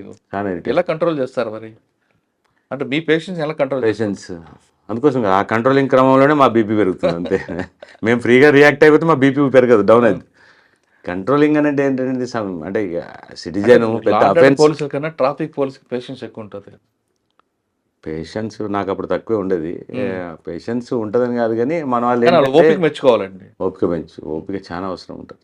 రోడ్డు మీద నిల్చుంటాడు, హారన్, దుమ్ము, ధూళి, అంటే అరెస్ట్ చేయొచ్చు. మా వాళ్ళకి కూడా అంతా ఇప్పుడు when that of the guy is violating the law and showing హుషారీ చూపిస్తానంటే అంత భరించాల్సిన అవసరం లేదు. ఇది we have every power under the motor vehicle act, under the IPC for the apprehension of that fellows. ఎవడైతే ఎక్కువ ఇప్పుడు మాకు అగ్రెసివ్ ఓవర్ యాక్షన్ చేస్తే మాకు అప్రహెన్షన్ అంటే అరెస్ట్ పవర్ ఉంది మోటార్ వెహికల్ యాక్ట్లో కూడా. అంటే అంతవరకు ఓకే, కానీ నేను అంటుంది ఏంటంటే వాళ్ళకి హెల్త్ ఇష్యూస్లో అన్నీ చాలా వస్తాయి ట్రాఫిక్. అవును, వస్తాయి. నాకు కూడా కాస్త అప్పుడు ఈ ఆర్టీసీ బస్సెస్ ఉంటాయి కదా, ఈ హారన్ సిస్టమ్ ఉంటుంది కదా, వాడు కరెక్ట్ సిగ్నల్ మీద హారన్ కొడతాడు. ఆ హరాన్ దెబ్బకు మా చెవులు గుయ్యం అనేది. తర్వాత ఈ సైలెన్స్ అని చూస్తున్న పొగ దుమ్ము, ధూళి. అసలు అప్పుడు మేము ట్రాఫిక్ లో పనిచేసిన అన్ని రోజులు నేను ఏసీ వాడలేకపోయాను కార్లో. ఏసీ వేస్తే జలుబు అయిపోయేది. అంటే ఈ పొల్యూటెడ్కి బాడీ అలవాటు అయి ఉంటుంది కాబట్టి అప్పుడు మనం కూల్గా ఏసీలో కూర్చుంటే నడవకపోయేది. కానీ చాలా సాటిస్ఫాక్షన్ ఉండేదండి ట్రాఫిక్. అంటే సార్ సివి ఆనంద్ సార్ ఒక మాట అన్నారు, మనం ఎక్కడ పని చేసామని కాదు, పోయిన తర్వాత మనం అక్కడ ఏం చేసి వచ్చాము అన్నది సాటిస్ఫాక్షన్ ఉంటుంది. నిజంగా అది నేను Patny circle, clock tower circle development, Patny circle అంతా మేము ఒంటి చేత్తో మేము చేసింది అది ట్రాఫిక్ వల్ల. ప్యాట్నీ సర్కిల్ డెవలప్ చేసాం. అంతా అసలు చిన్నగా ఉండేది. ఆ ప్యాట్నీ నుంచి మనం టువార్డ్స్ క్లాక్ టవర్ నుంచి టువార్డ్ ప్యారడైజ్ పోవాలంటే 25 feet రోడ్ అది. ఇప్పుడు ఎంత ఉన్నంతలో ఇంజనీరింగ్ డిపార్ట్మెంట్ కదా, మీది కాదు కదండి. మాదే, మా దాంట్లోనే ఇంజనీరింగ్ ఉంటుంది. మేము ఉండి నిలబడి పీకిచ్చాం. అచ్చా అచ్చా. అప్పుడు ఇలానే మీరు అన్న డైలాగే సేమ్. జిహెచ్ఎంసీ ఎవరి రోడ్ అది? జిహెచ్ఎంసీ ఎవరైతే రోడ్ మనకి ఇస్తుందో ఆ road pertains to the nothing but traffic. Traffic officer వాడి రోడ్లుగా నా రోడ్ అని ఫీల్ అయితే కదా నాకు దాని మీద అధికారం వచ్చేది. ఒక అక్కడ ఇప్పుడు చందన బ్రదర్స్ అని అప్పుడు అది ఉంది కదా, అది అప్పుడు వాడు బిల్డింగ్ పర్మిషన్ తీసుకున్నాడు కట్టేది. ఇప్పుడు అది కొత్త కాంప్లెక్స్ అయిపోయింది. పర్మిషన్ తీసుకున్న దగ్గర ఆ రోడ్ కటింగ్ చేసి మార్క్ పెట్టి వాళ్ళకి పర్మిషన్ ఇస్తాం. జిహెచ్ఎంసీ ఇప్పుడు ఒక 10 floorలో 5 floorలో పర్మిషన్ తీసుకున్నాడంటే ఆ రోడ్ కటింగ్, కొత్త కటింగ్ అనేది ఇప్పుడు 100 feet రోడ్డు. 100 feet రోడ్డుకి ఎగ్జిస్టింగ్ రోడ్ 25 feet ఉందంటే 25 రోడ్ కట్ చేసుకొని తర్వాత అక్కడ నుంచి సెట్ బ్యాక్స్ తీసుకొని జిహెచ్ఎంసీ వాళ్ళు పర్మిషన్ ఇస్తారు. ఆ పర్మిషన్ ఇచ్చారంటే అర్థం ఏంటి? ఆ 25 feet pertains to the traffic. అవును, మీకు ఇవ్వాలి, మాకు ఇవ్వాలి. అది మేము లాక్కునే వాళ్ళం అప్పుడు నేను ఉన్నప్పుడైతే. పోయి ఎక్కడెక్కడ ఎవడైతే కొత్త బిల్డింగ్లు కడుతున్నా అని చూసుకుంటే వెళ్ళేవాడిని. కొత్త బిల్డింగ్ కడితే ఆ ఎదురుగా నిలబడి ఆ 25 feet గొలుసుకొని రోడ్ తీసుకునేవాడిని. తీసుకుని ఆ రోడ్ వేయించి జిహెచ్ఎంసీ వాళ్ళతో రోడ్ యూజ్ చేశాం. చాలా మటుకు ఏం చేస్తారు, ఇది పట్టించుకోకుండా వాడు బిల్డింగ్ అంతా అయిపోయి 5 ఏళ్ళు కట్టుకుంటూ కూర్చొని 5 ఏళ్ళ తర్వాత అటు ఇటు చూసి ఎవడు పట్టించుకోకపోతే మళ్ళీ దాని మీద పూల కొండలు పెట్టి దానికి అది ఇది అడ్డం పెట్టి ఇప్పటికీ ఇంకా వాళ్ళే వాడుకుంటున్నారు. అవన్నీ ట్రాఫిక్లో మనం సెక్యూర్ చేసుకోగలిగితే we can somewhat run the road in a good way.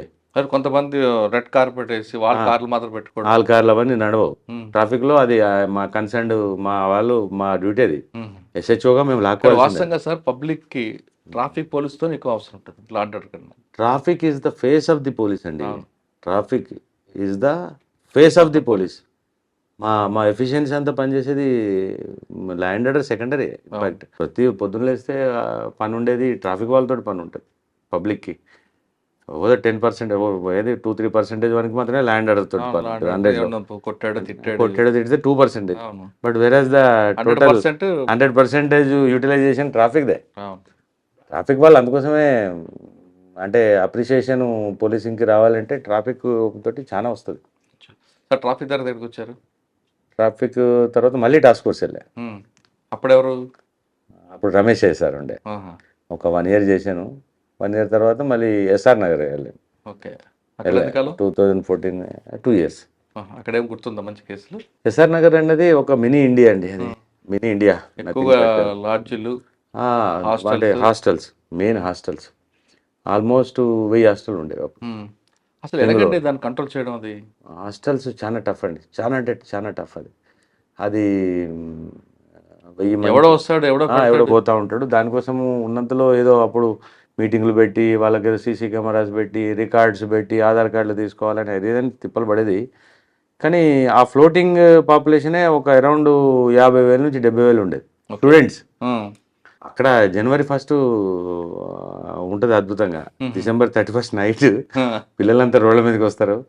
Horrible ఉంటుంది అక్కడ. అది మినీ ఇండియా నిజంగా ఉంటుంది. ఎస్ఆర్ నగర్ అంటే నాకు తెలిసి అప్పుడు ఎస్ఆర్ నగర్ హైయెస్ట్ పాపులేషన్ ఉన్నటువంటి యునైటెడ్ ఆంధ్ర పోలీస్ స్టేషన్ అది.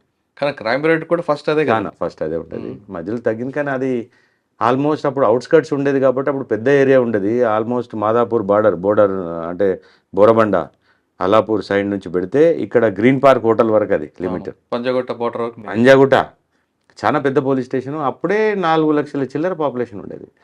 నాకు అప్పుడు ఎలక్షన్స్ నేను చేశాను అక్కడ 300 బూత్లు, 300 బూత్స్. ఇప్పుడు నార్సింగి నా డివిజన్ అంతా కలిపితే 200 లేవు, 200 బూత్స్ లేవు. అప్పుడు ఓన్లీ ఒక పోలీస్ స్టేషన్ 300 బూత్లు ఉన్న పోలీస్ స్టేషన్. అంటే 2 సంవత్సరాలు కంప్లీట్ చేశారు అక్కడ? చేయలేదు, చాలా కష్టంగా చేశాను. అంటే నేను విల్ఫుల్గా అక్కడ నుంచి వెళ్ళిపోదామని చాలా ట్రై చేశాను. అంటే ఎందుకు వర్క్ లోడ్ ఎక్కువ? వర్క్ లోడ్ కాదు, ఎందుకో నాకు నచ్చలేదు. నేను వెళ్ళిపోదామని అనుకున్నా. లూప్ లైన్కి నగర్ పోలీస్ అందరు చాలా కోరి పోతారు, బాగా కవర్లు వస్తాయనుకుంటారు. పోయారు. కానీ నాకెందుకో మొదటి నుంచి అది నాకు అప్పుడు అనురాగ్ శర్మ సార్ నాకు ఎస్ఎన్ఆర్ పోస్టింగ్ ఇచ్చారు. నేను సార్కి ఇమీడియట్గా 2వ రోజు పోయి అడిగా, సార్ నాకు చిన్న పోలీస్ స్టేషన్ ఏదైనా మాంకాలి ఆ మార్కెట్ లాంటి చిన్న పోలీస్ స్టేషన్ ఇవ్వండి, అది చాలా పెద్ద పోలీస్ స్టేషన్ సార్ అని అంటే, లేదురా నువ్వు అక్కడికి వెళ్ళి అక్కడే పని చేయన్నాడు. అప్పుడు ఆఫీసర్లు ఒకసారి పోస్టింగ్ ఇస్తే వెనకకి తగ్గేవాళ్ళు కాదు, ఇంకా తప్పదనుకొని వచ్చి చేశాను. తర్వాత అప్పుడు మళ్ళీ మహేందర్ రెడ్డి సార్ వచ్చినాక మళ్ళీ వేరే లెవెల్లో ట్రై చేశాను నేను ఎస్ఆర్ నగర్ నుంచి వెళ్ళిపోవాలి పడతావనా? లూప్ లైన్కి జిహెచ్ఎంసీ విజిలెన్స్ కోసం అని విజిలెన్స్ చేయించుకున్నాను నేను. అప్పుడు అక్కడ నా సీనియర్ సత్యనారాయణ సార్ అప్పుడు జిహెచ్ఎంసీ విజిలెన్స్లో చేశారు. మంచి మిత్రుడు కాబట్టి అప్పుడప్పుడు వెళ్ళేవాడిని. కంఫర్ట్ అనిపించింది అది. చాంబర్ గట్రా బాగానే ఉండేది. ఇదేదో బెటర్ ఉన్నట్టుంది విజిలెన్స్, ఈ ల్యాండ్ ఆర్డర్ ఎక్కడ అని చెప్పేసి వెళ్ళిపోదామని చాలా ట్రై చేయాల్సి వచ్చింది. పోయేందుకు నేను పోస్టింగ్ కోసం కాదు, ఎస్ఆర్ నగర్ నుంచి బయటపడాలి అని అంటే ఒక 1 year సీరియస్గా ఎఫర్ట్ చేస్తే తప్ప మహేందర్ రెడ్డి సార్ నన్ను వదలలేదు. సార్ ఆఖరికి కోపం చేసి తిట్టి, నీకు చాలా ఎక్కువ అలవాటు అయిపోయింది లూప్ లైన్, ఎప్పుడు నువ్వంటే లూప్ లైన్ అంటున్నావు అని చెప్పేసి, లేదు సార్ కంపల్సరీ నేను పోతాను సార్ అని గొడవ చేసుకుని బయటపడ్డా. ఎస్ఆర్ నగర్ కూడా పెద్ద పోలీస్ స్టేషను, అన్ని మతాలు అక్కడ ఏముంది, మినీ ఇండియా అన్నారు, మినీ ఇండియా. సిక్ కమ్యూనిటీ పెద్దగా ఉంటుంది. Local Telangana it's, Andhra Muslims, Sultan Nagar, Erragadda అదంతా ముస్లిమ్స్. చాలా అన్ని బాగుంటాయి కానీ అక్కడ ఒకటే హాస్టల్ నుంచి డబ్బులు వస్తాయి అనేది ఎక్కువ వెళ్తుంటారు చాలా మంది. డబ్బులు వస్తాయి సార్, డబ్బులు తీసుకోవాలనుకున్నాడు ఎక్కడైనా వస్తాయి. మీకు ఇంకొకటి చెప్తున్నాను, పోలీసులో ఫ్యాక్టర్, తీసుకోను అన్నోడికి ఎక్కడ రాదు, సాధగానోడికి అంటే అంటారు చూడండి, ఆడు ఏడున్నా ఇప్పుడు తైలంబు తీయవచ్చు అనే టైపులో వాడు తీయాలనుకున్నాడు ఎక్కడైనా చేసి, కమాటిపుర కాలపత్తాలు కూడా సంపాదించిన వాళ్ళు ఉంటారు.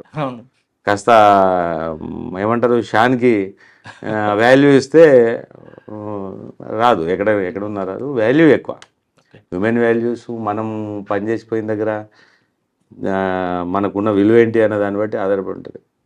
ఎస్ఆర్ నగర్ తర్వాత అంటే ఎస్ఆర్ నగర్ తర్వాత అదే జిహెచ్ఎంసీ విజిలెన్స్కి వచ్చాను. ఓకే, అక్కడ ఆడ ఆల్మోస్ట్ 1 year 8 months. ఆ క్రమంలో నాకు ఆ జిహెచ్ఎంసీ విజిలెన్స్ కూడా ఒక గుడ్ ఎక్స్పీరియన్స్. మంచి అంటే మున్సిపాలిటీ వాళ్ళు ఏం పని చేయరు, ఏదో అని మనం అన్ని ఎప్పుడైనా తిట్టాడు మున్సిపాలిటీలో పనిచేస్తున్నావు అని అంటారు కదా, పోలీసులో పనిచేస్తున్నావు మున్సిపాలిటీలో పనిచేస్తున్నావు అంటాం. కానీ మున్సిపాలిటీ వాళ్ళు కూడా పాపం ఉదయం లేచి 4:30 నుంచి పని చేస్తారనేది అక్కడ పోయిన తర్వాత నేను చూశాను. ఈవెన్ డీసీస్, డిప్యూటీ కమిషనర్స్ కూడా 4 గంటలకు వాళ్ళు రౌండ్కి వెళ్తారు, రోడ్డు మీదకి వెళ్తారు. అక్కడ ఎంత ఫోర్స్, ఎంత అది 1000 ఫోర్స్ ఉంటుంది.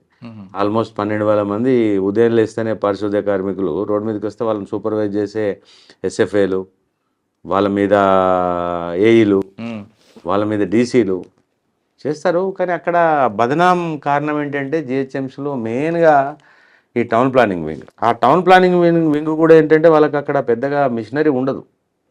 మేము చూసాం కదా, టౌన్ ప్లానింగ్ మొత్తం జోన్కి అంతా కలిపి ఒక ఆఫీసర్ ఉంటాడు, AC, assistant commissioner of town planning.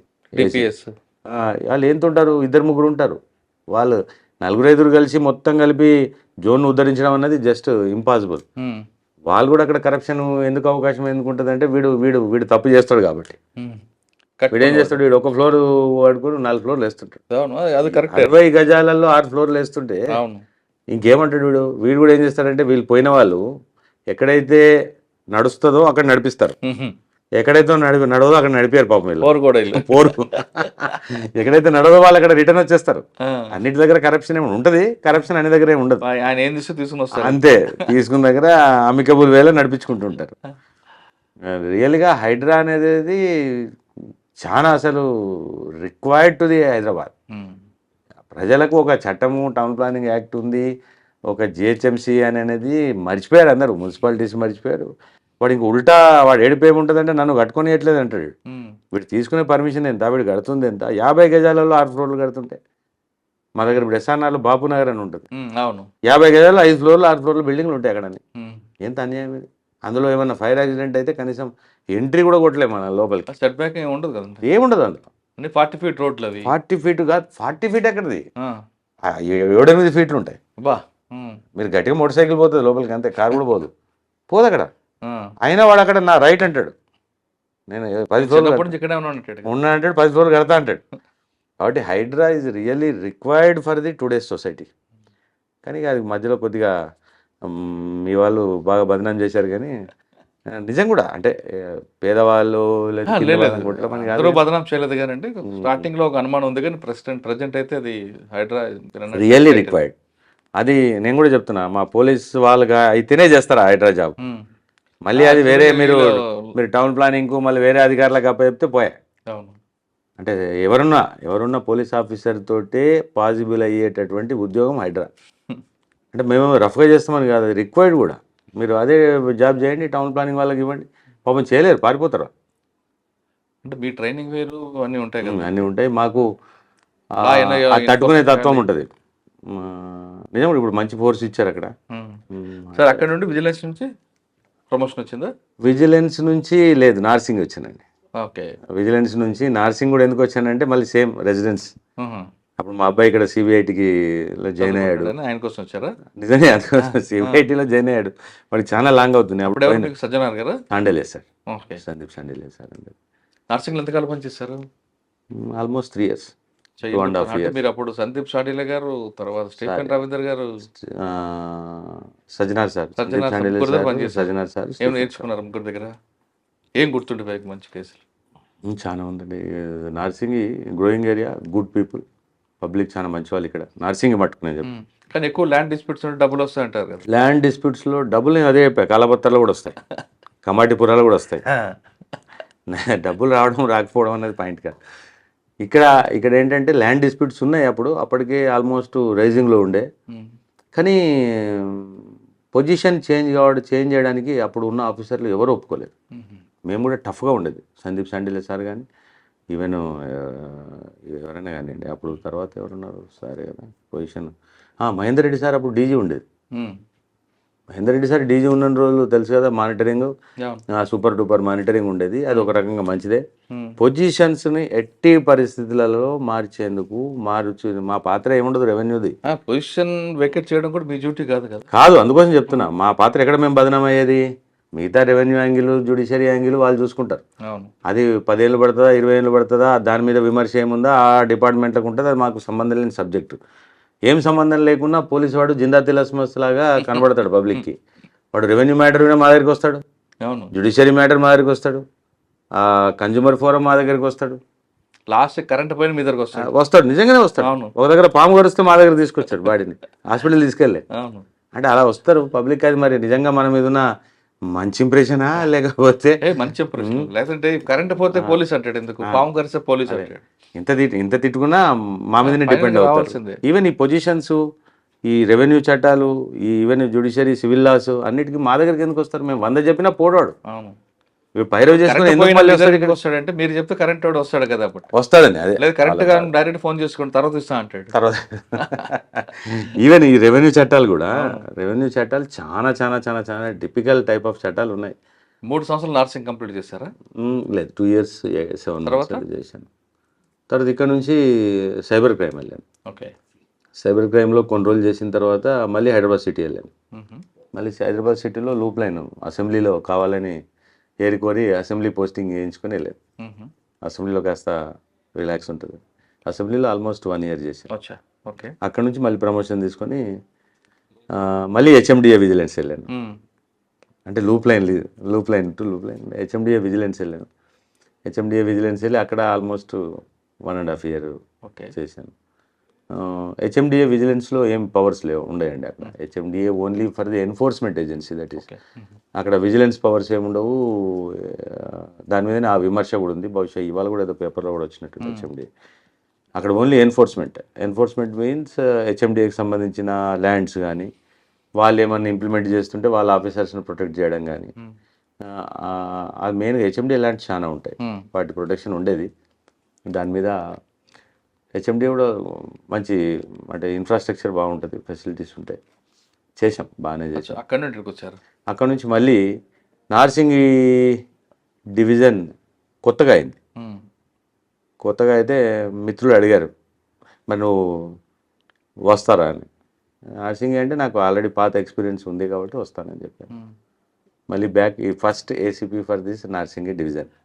5 నెలలు పనిచేస్తారు కదా. 5 నెలలు పనిచేసి అప్పుడు ఎలక్షన్ నిబంధన, ఎలక్షన్ కోడ్ కింద అప్పుడు ఏమన్నారంటే అంతకు ముందు టెన్యూర్లో చేసి ఉండొద్దు ఇక్కడ. అంటే అంతకుముందు నేను ఇన్స్పెక్టర్గా ఇదే నార్సింగ్లో ఎమ్మెల్యే ఎలక్షన్స్, అప్పుడు ఎంపీ ఎలక్షన్స్ చేశాను కాబట్టి ఆ నిబంధన అడ్డమవుతుందని చెప్పి తీయాల్సి వస్తుంది అని అంటే, హ్యాపీ తీయండి, నేను వెళ్ళిపోతాను, బెటర్. మళ్ళీ లూప్ లైన్ అగైన్ మన ఎలక్ట్రిసిటీ విజిలెన్స్ వెళ్ళాను. మళ్ళీ ఎలక్ట్రిసిటీ విజిలెన్స్ ఎలక్ట్రిసిటీ విజిలెన్స్ వెళ్ళే క్రమంలో అప్పుడేమన్నారంటే ఎలక్షన్ అయిపోయిన తర్వాత అని ఈ నిబంధన అడ్డం ఉంటుందేమో అని అనుకున్నారు. కానీ ఆ నిబంధన ఎందుకో మళ్ళీ నెక్స్ట్లో ఇంప్లిమెంట్ చేయలే వాళ్ళు. Okay, what ever it may be, I went back. అంటే మళ్ళీ లూప్ లైన్ ఎలక్ట్రిసిటీ విజిలెన్స్ చేశాను.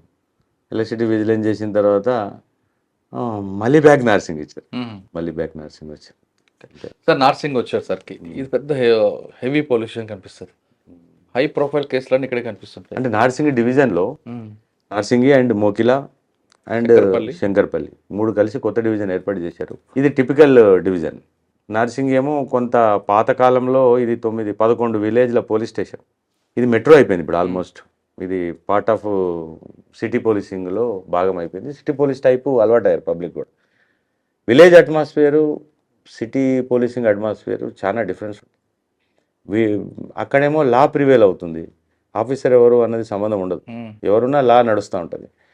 ఇక్కడ మనిషికి ఇంపార్టెంట్ ఉంటుంది, ఆఫీసర్ ఎవరు అన్నది ఆ ఫేస్ వాల్యూ చాలా ఇంపార్టెంట్ ఉంటుంది. అంటే సరిగ్గా ఉన్న ఆఫీసర్ ఉంటుంటే మ్యాక్సిమం సమస్యలు అంటే కొంత కంట్రోలింగ్ కానీ దేనికి కానీ ఉపయోగపడతాయి. ఈ విలేజ్ అట్మాస్ఫియర్ ఉంటుంది. కొద్దిగా Narsingi is now converted in to the complete metro type policing. Shankarpalli Mokila ఇంకా స్టిల్ కంప్లీట్లీ విలేజ్ అట్మాస్ఫియర్ ఉంటుంది, రూరల్ అట్మాస్ఫియర్ ఉంటుంది. ఇక్కడ ప్రాబ్లం అంతా ఏంటంటే మాకు ఫోర్స్ చాలా తక్కువ ఉంటుంది.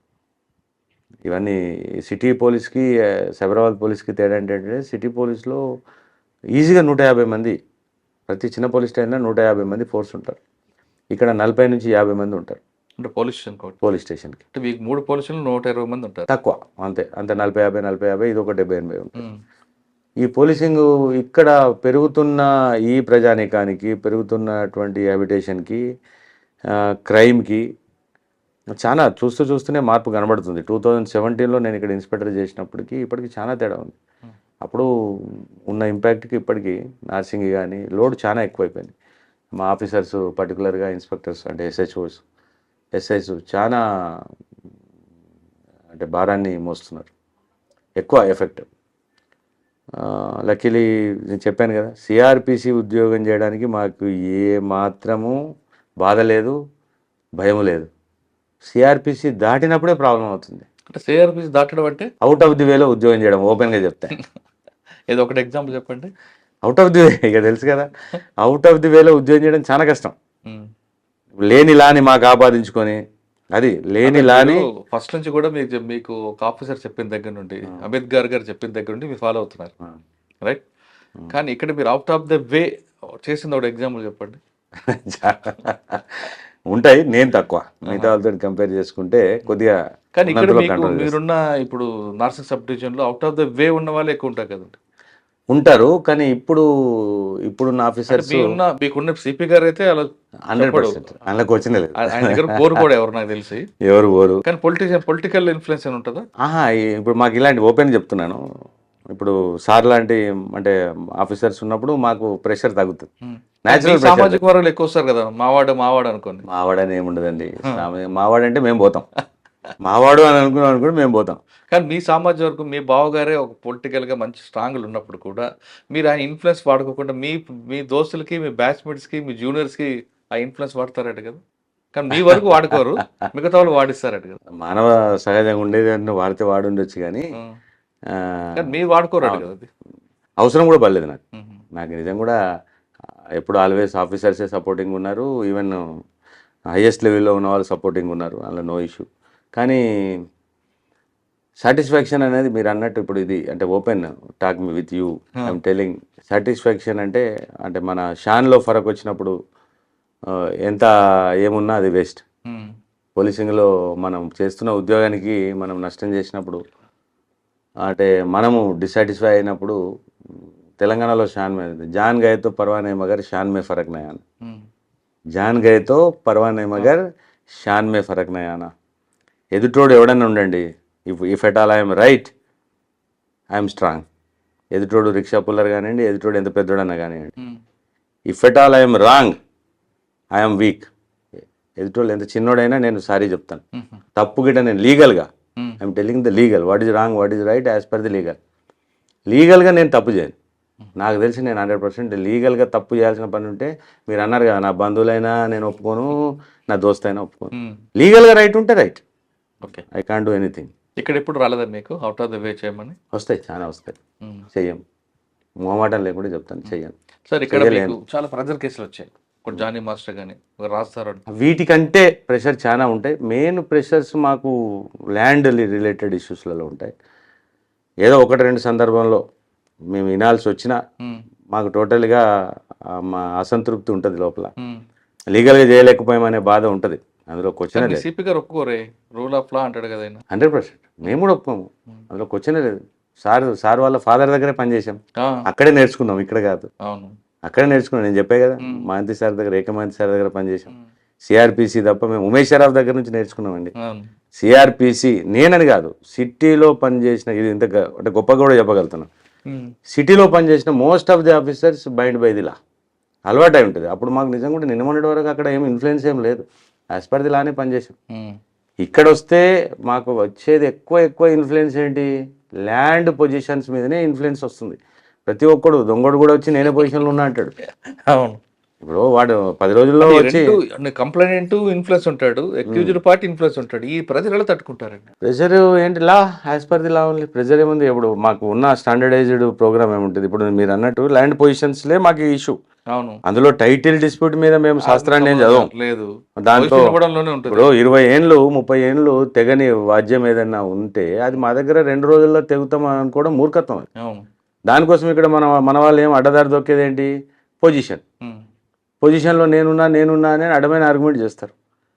ప్రతి ఒక్కడు ఏముంటాడు, అక్యూడ్ నేను ఉన్నా అంటాడు, కంప్లైంట్ నేనే ఉన్నా అంటాడు. ఎంత అన్యాయం ఇది. అదే ఆ హెడేక్ ఎలా పోయి భరిస్తున్నారట. అంటే ఇప్పుడు కొద్దిగా మోడర్న్ టెక్నాలజీ కూడా వచ్చింది, గూగుల్ ఇవంతా ఉంది కాబట్టి ఈవెన్ గూగుల్ మ్యాప్స్లలో పోతే, గూగుల్ ఎర్త్ మ్యాప్లో పోతే పొజిషన్లో ఎవడన్నా ఉందా లేదా అని ఒక 3 months బ్యాక్ పోయి చూసుకుంటే అక్కడ ఏముందో కనబడుతుంది. 6 months బ్యాక్ ఏముందో అది మంచి టెక్నిక్. ఇప్పుడు ఇంతకుముందు లాగా నేను 6 నెలల కింద కట్టాను అంటే కేసుల కన్నా ల్యాండ్ ఇష్యూలోనే హెడేక్ ఉంటుంది. ల్యాండ్ ఇష్యూలోనే హెడేక్ అండి, మిగతాది పెద్దగా. సరే, జానీ మాస్టర్ కేసు చెప్పండి.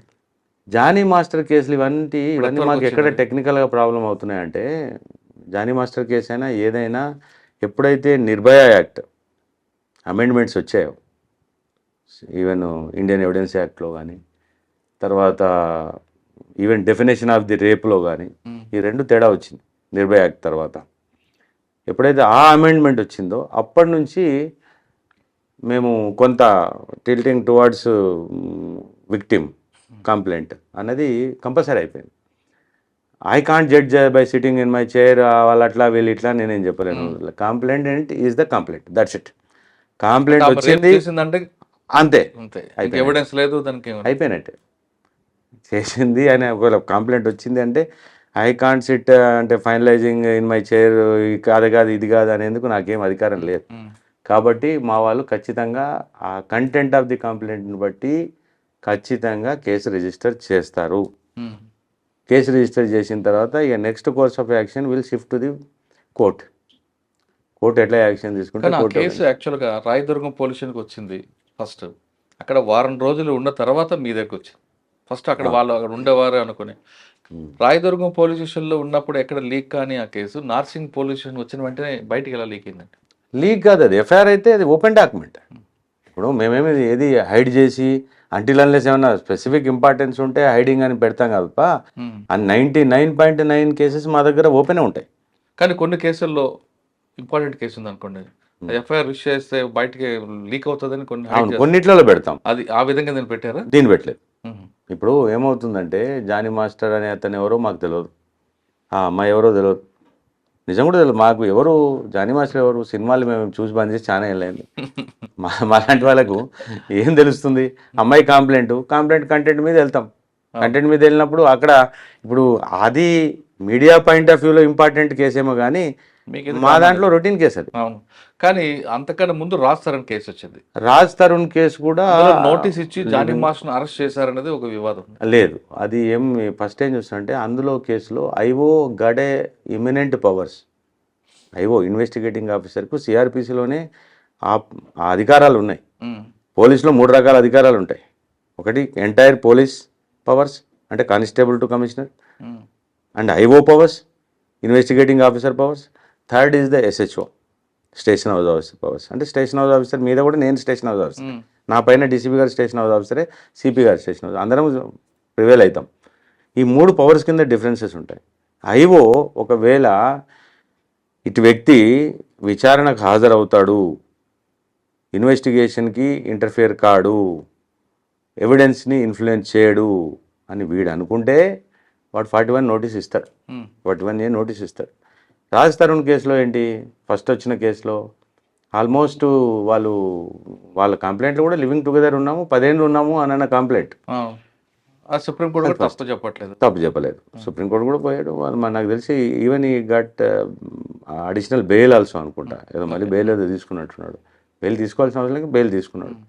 జానీ మాస్టర్ వచ్చేసరికి ఆ సీక్వెన్స్ స్టార్ట్ అయిపోయింది. మాకు సీక్వెన్స్ స్టార్ట్ అయినప్పుడు కొద్దిగా మీ ఇన్ఫ్లుయెన్స్ కూడా మాకు ఎక్కువ, అంటే అండ్యూగా తెలియకుండానే మా మీద కూడా మాకు పడుతుంది ఇంపాక్ట్, మీడియా ట్రయల్ ఇంపాక్ట్ పడుతుంది మాకు. మీడియా ట్రయల్ ఇంపాక్ట్ లేకపోతే మేము కొద్దిగా జర నిష్పక్షపాతంగా. కేసులో జానీ మాస్టర్ కేసులో కంప్లైంట్ ఏజ్ బిలో మైనర్ 18 అని పోక్సో యాక్ట్ వచ్చేటట్టుగా పెట్టారు. ఇక దట్ హ్యాస్ టు బి, అంటే కోర్టు డిసైడ్ చేయాలి. షార్ట్ షీట్ వేసారంట. వేసేసాం. ఓకే, నెక్స్ట్ అదే టైం నడుస్తున్న టైంలో యూట్యూబర్ హర్ష, ఆయన ఎవరు తెలియదు, యూట్యూబరు ఆ ట్యూబర్ అని మాకేం తెలియదు. హర్ష విషయంలో ఆయన బయటికి వెళ్ళే వరకు పోలీసులు ఏం చేయలేదు, బెయిల్ తెచ్చుకున్న వరకు ఏం చేయలేదు. Arrest is not at all necessary factor for the investigation. అవును, మేమే అవసరం లేదంటే అవసరం చేయము. ఇప్పుడు అల్టిమేట్గా మేము ఉన్న సంఘటనలన్నింటినీ కూర్పి ఛార్జ్ షీట్ రూపంలో మేము కోర్టుకు సబ్మిట్ చేయడం మటుకే మా పని. ఇప్పుడు అరెస్ట్ చేసినంత మాత్రం ఇప్పుడు మాకు ఏమైనా ఎవిడెన్స్ దెబ్బతింటుంది అని అంటే జనరల్ అరెస్ట్, ఓకే హర్ష అనే వ్యక్తి బహుశా ఇక్కడ మన దగ్గర రాయే లోపల ఆయనకు ఇన్ఫర్మేషన్ కూడా లీక్ అయ్యి వైజాగ్ అనుకుంటా కదా, వైజాగ్ అతను అక్కడ నుంచి అంటే ఏటో అబ్రాడ్ వెళ్ళిపోయాడు అని. ఇప్పుడు మరి అలాంటి వ్యక్తికి మరి బెయిల్ ఇవ్వదు కదా, కోర్టు బెయిల్ ఇచ్చిందంటే యాక్సెప్టెడ్ అన్నట్టే కదా. బెయిల్ ఇచ్చినప్పుడు మనం బెయిల్ క్వశ్చన్ చేసినందుకు మీరు నేను ఎవరికి అధికారం లేదు. బెయిల్ ఇచ్చింది, దాని ప్రకారం ఛార్జ్ షీట్ వేయడం జరుగుతుంది. ఈ 3 కేసెస్ కూడా రియలీ మీడియా ఇంపార్టెంటెడ్ కేసెస్, కానీ మాకు రొటీన్ కోర్సులో కరెక్టే, మీకు రొటీనే. కానీ ఈ కేసుకి మధ్యలో గ్యాప్ లేకుండా ఒక్కొక్క కేసు పడుతున్నప్పుడు మీరు కానీ మీ సబార్డినేట్స్ కానీ ప్రజలు ఎలా తీసుకున్నారండి? కొంచెం గ్యాప్ ఉంటే అది వేరేగా ఉంటుంది. ప్రెజర్ ఉంటుంది. మా వాళ్ళు కూడా అందరూ ప్రెజర్కి డిపార్ట్మెంట్లో మొదటి నుంచి అలవాటు అయిపోయిన వాళ్ళే పాపం ఉంటారు. మా ఇన్స్పెక్టర్స్ కానీ మేము కానీ ఈవెన్ మా ఎస్ఐస్ కానీ ఇలాంటి కేసెస్ ఉన్నప్పుడు ఆల్మోస్ట్ ఇక్కడే 2-3 రోజులు ఉండి పనులు చేసుకున్న సందర్భం ఉంటుంది. ఖచ్చితంగా మా ప్రెషర్కి అలవాటు అయి ఉంటారులేండి మా వాళ్ళు. ఏమి దాని గురించి లేదు. చెప్పాను కదా, ఆఫీసర్ సభాష్ అంటే చాలు మా వాళ్ళు 24 గంటలు పని చేస్తారు, చెప్పుకుంటారు, పని చేస్తారు. క్వశ్చనే లేదు. అది సార్ ఇప్పుడు నార్సింగ్ మీద ఫోకస్ అయింది. నార్సింగ్ చూసారు, ఇన్స్పెక్టర్ గా చూసారు, ఏసీబీగా చూసారు. నార్సింగ్ సబ్ డివిజన్ అండి, ఇది గ్రోయింగ్ ఏరియా కాబట్టి ఖచ్చితంగా అంటే పోలీసింగ్ పాయింట్ ఆఫ్ వ్యూలో ఏమేమి ఉందో మాకు మిగతా డిపార్ట్మెంట్ల పనితీరు కూడా మా మీద ఇంపాక్ట్ పనిచేస్తుంది. ఇప్పుడు రెవెన్యూ వివాదాలు ఎక్కువ. ఈ రెవెన్యూ డిపార్ట్మెంట్లు, రెవెన్యూ ట్రిబ్యునల్స్ కానీ లేకపోతే మిగతా వ్యవస్థలు కానీ సరిగ్గా పనిచేసి భూమికి సంబంధించినటువంటి ఇష్యూస్ ఇమ్మీడియట్గా తేల్చగలిగితే మా మీద సగం ప్రెషర్ పోతుంది. భూ సంబంధిత వివాదాలు పబ్లిక్ వచ్చిన వాళ్ళు ఏమంటారు, మనను ఖచ్చితంగా సార్ అక్కడికి వెళ్తే 10 ఏళ్ళు అవుద్ది, 20 ఏళ్ళు అవుద్ది. అవునండి, ఇప్పుడు మీరేమో సివిల్ మ్యాటర్ అంటే అది మనం ఏమో చేయలేని కోర్టుకి వెళ్తే టైం పడుతుంది. దాంతో థర్డ్ పార్టీకి వాళ్ళు అప్రోచ్ అవుతున్నారు. అది మరి ఓటర్లు, ప్రభుత్వాలు అందరూ కలిపి మార్పు తీసుకొచ్చి ఆ వ్యవస్థ బాగుపడేటట్టు చేస్తే మేము కాస్త హ్యాపీగా పని చేసుకోగలుగుతాం. కానీ మీరు వద్దుంటారు కొంతమంది, ఇలాంటి వివాదాలు ఉంటేనే ఆఫీసర్ డబ్బులు వస్తాయి కదా. కరెక్టే, మళ్ళీ మొదలుకు వచ్చారు కామెడీ పర్ర అంటే 2 రకాలు ఉంటాయండి. ఇప్పుడు ప్రశాంతంగా నిద్రపోగలిగితే అదే 10,000 అనుకునే వాళ్ళకి, నిద్రలో కూడా గలవరిచ్చే వాళ్ళకు తేడా ఉంటుంది. మేము ప్రశాంతంగా నిద్రపోవాలని కోరుకునే టైపు. అంటే మీరు పడుకోవడం, పబ్లిక్ కూడా అంటే వాళ్ళు పడుకుంటే మేము పడుకుంటాం కదా. దాంట్లో మీనింగ్ ఏంటంటే వాళ్ళు ప్రశాంతంగా పడుకోగలిగితే మేము పడుకుంటాం. వాళ్ళ దాంట్లో అశాంతి ఉందనుకోండి, మేము పడుకోలేము. సింపుల్లీ మాకు నిద్ర రాదు. ఇప్పుడు what that the things are going on in Shankarpalli, Mokila more then the Narsingi ఇప్పుడు ప్రాబ్లమ్స్ ఆల్మోస్ట్గా ఇక్కడ కొద్ది గొప్ప అదుపులోకి వచ్చాయి, బాగానే ఉంది. Now our problem is mostly with the rural areas. అక్కడ అంత ఈజీగా లా ఇంప్లిమెంట్ చేయడం సాధ్యం కాదు. ఇప్పుడు చిన్న యాక్సిడెంట్ అయింది అనుకోండి, యాక్సిడెంట్లో రికవరీ ట్రిబ్యునల్స్ ఉంటాయనేమో, లేకపోతే కోర్టుకు పోయి కంపెన్సేషన్ వస్తుందనో ప్రజలు పాలకులు ఎవరు అనట్లేదు. వెంటనే ఆ శవాన్ని తీసుకొచ్చి రోడ్డు మీద పెడతారు, ధర్నా అంటారు. అవును. వెంటనే అప్పటిదప్పటికి అది తేల్చేయాలి. వాడిగా ఓ 10 లక్షలు 20 లక్షలు వాడిని అడుగుతారు. ఆ గోలా గాయ గతరంతా చేస్తారు.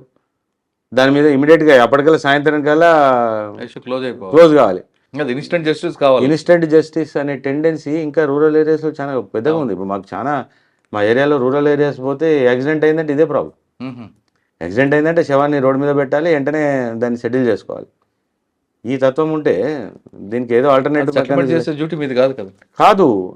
ఆ దరిద్రానికి మేము నెత్తి మీద ఎత్తుకోవాల్సి వస్తుంది కదా. రోడ్డు మీద మేము ఉంటాం కాబట్టి మీరు అంటారు కదా అన్ని పనులు చేయాలి మేము. రాను రాను డాక్టర్ ఆపరేషన్స్ కూడా మేమే చేయాల్సిన పరిస్థితి వచ్చేటట్టుంది. ఇప్పుడు సార్ అన్నారు ఒకసారి, ఏకే మహంతి సార్ అన్నారు, రోడ్డు మీద మా వాళ్ళు ట్రాఫిక్ వాళ్ళు మట్టేస్తూ రోడ్లు చేస్తుంటారు, ఆటలు ఆడిచ్చేస్తుంటారు, గేమ్స్ కండక్ట్ చేస్తూ, ఇవన్నీ మా పని కాదని చెప్పారు. మా పని మాకు పోలీసింగ్ చాలా ఉంది ఇక్కడ, మేము చేసుకోవాల్సిన పని చాలా ఉంది. అది రెవెన్యూ డిపార్ట్మెంట్ వాళ్ళది కదా, మాది కాదంటే. Sports department, revenue department, R&B department, electricity department అన్నీ ఉన్నాయి కానీ అన్నిటికంటే ఎక్కువ అన్నీ మేమే నెత్తి మీద వేసుకొని చేయట్లేదు. సర్వాంతర్యామిలో అయ్యాము. ఇక మా వాళ్ళకి నెక్స్ట్ కొంత ఆపరేషన్లు కూడా అన్నీ నేర్పించేస్తారు, అవి కూడా చేసేస్తారేమో. సార్ ఫైనల్గా చెప్పండి, ఈ డిపార్ట్మెంట్లోకి రావాలనుకునే వాళ్ళకి మీరు ఇచ్చే మెసేజ్ ఏంటి? ట్రూలీ స్పీకింగ్ చాలా టఫ్ జాబ్. ఇప్పుడున్న జనరేషన్కి ఉన్న జీతంతో పనిచేయాల్సిన పరిస్థితులు ఉంటాయి. కాబట్టి బెటర్ ఆప్షన్స్, ఎందుకంటే రూరల్ ట్రాన్స్ఫర్స్ అవి అన్నీ కూడా ఉంటాయి కాబట్టి బెటర్ ఆప్షన్స్ వాళ్ళకి చాలా ఉన్నాయి. కానీ అలా అని చెప్పి ఈ ఆప్షన్ ఎవరు ఎంచుకుంటారు అని అనుకుంటే రూరల్ బ్యాక్గ్రౌండ్ ఉన్న రూరల్ ఫోకే ఈ జాబ్స్కి వస్తారు. డిగ్నిఫైడ్ జాబే మనం చేసుకున్నంత. ఎప్పుడైతే నేను చెప్పాను చూడండి, when we're right we're strong, when we're wrong we're weak. This the simple principle to the all the staff. మన ఉద్యోగం మనం చేసుకున్నన్ని రోజులు, యాజ్ పర్ ది లా పనిచేసినన్ని రోజులు, అంటే CRPC whatever the BNSS, ఎవరికి భయపడాల్సిన అవసరం లేదు. మన ఉద్యోగం మనం మంచిగా గల్ల ఎగరేసుకుని చేసిపోవచ్చు. ఎప్పుడైతే మనం కక్కుర్తి పడతామో, ఎక్కడైతే మనం తప్పు చేస్తామో దాన్ని మనం ఆపాదించుకొని మిగతా వాళ్ళ మీద ఏడవడం వేస్ట్.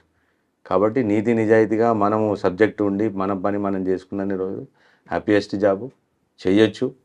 ఈ మధ్య ఈవెన్ ఆఫీసర్స్ రికగ్నిషన్ కూడా బాగానే ఉంది, శాలరీస్ కూడా బాగానే ఉన్నాయి. జాబ్కి రావడానికి అంటే వెనకకి తగ్గి వేరే మిగతా వాటికంటే కొద్దిగా ప్రైడ్ ఉన్న జాబ్, సాటిస్ఫాక్టరీ జాబే. కాబట్టి యూత్ పర్టికులర్ ఇప్పుడు వచ్చేవాళ్ళు కూడా చాలామంది అంత ఎడ్యుకేటెడ్, హైలీ ఎడ్యుకేటెడ్ వస్తున్నారు. కొద్దిగా quality and character is most important. Character ఉంటే అన్నీ ఉంటాయి. కాబట్టి ఆ క్యారెక్టర్ని దృష్టిలో పెట్టుకొని వస్తే జాబ్ సాటిస్ఫాక్టరీ ఉంటుంది. పబ్లిక్ సేవ చేయాలంటే the best platform police department అంటున్నారు రమణ గౌడ్ గారు. ఈ డిపార్ట్మెంట్లో కేవలం లా అండ్ ఆర్డర్ కాదు, ఏ సమస్య సామాన్యుడికి బాధ వచ్చినా ముందు తలుచుకునేది పోలీస్. అంటే దేవుడు తర్వాత ప్రయారిటీ ఇచ్చేది పోలీస్. కాబట్టి ఇందులో చాలా మంచిగా సర్వీస్ చేయొచ్చు. కానీ ఆ వచ్చిన వ్యక్తికి క్యారెక్టర్ చాలా ఇంపార్టెంట్. ఆ క్యారెక్టర్ ఉందంటే మీకు మీ కుటుంబాలకు కానీ తర్వాత కానీ అదొక ప్లాట్ఫామ్గా కంటిన్యూ అవుతుంది. ఎక్కడైతే మీరు నీతిగా నిజాయితీగా నిబద్ధతగా లేకపోతే అది ఒక మచ్చగా మాత్రం మీకు ఉండిపోతుంది అంటున్నారు రమణ గారు. ఇది ఈ వారం రమణ గారితో ఎక్స్క్లూజివ్ ఇంటర్వ్యూ. వచ్చే వారం మరో గెస్ట్తో మళ్ళీ కలుద్దాం. అంతవరకు నమస్తే. Thank you sir. Thank you very much. Thank you.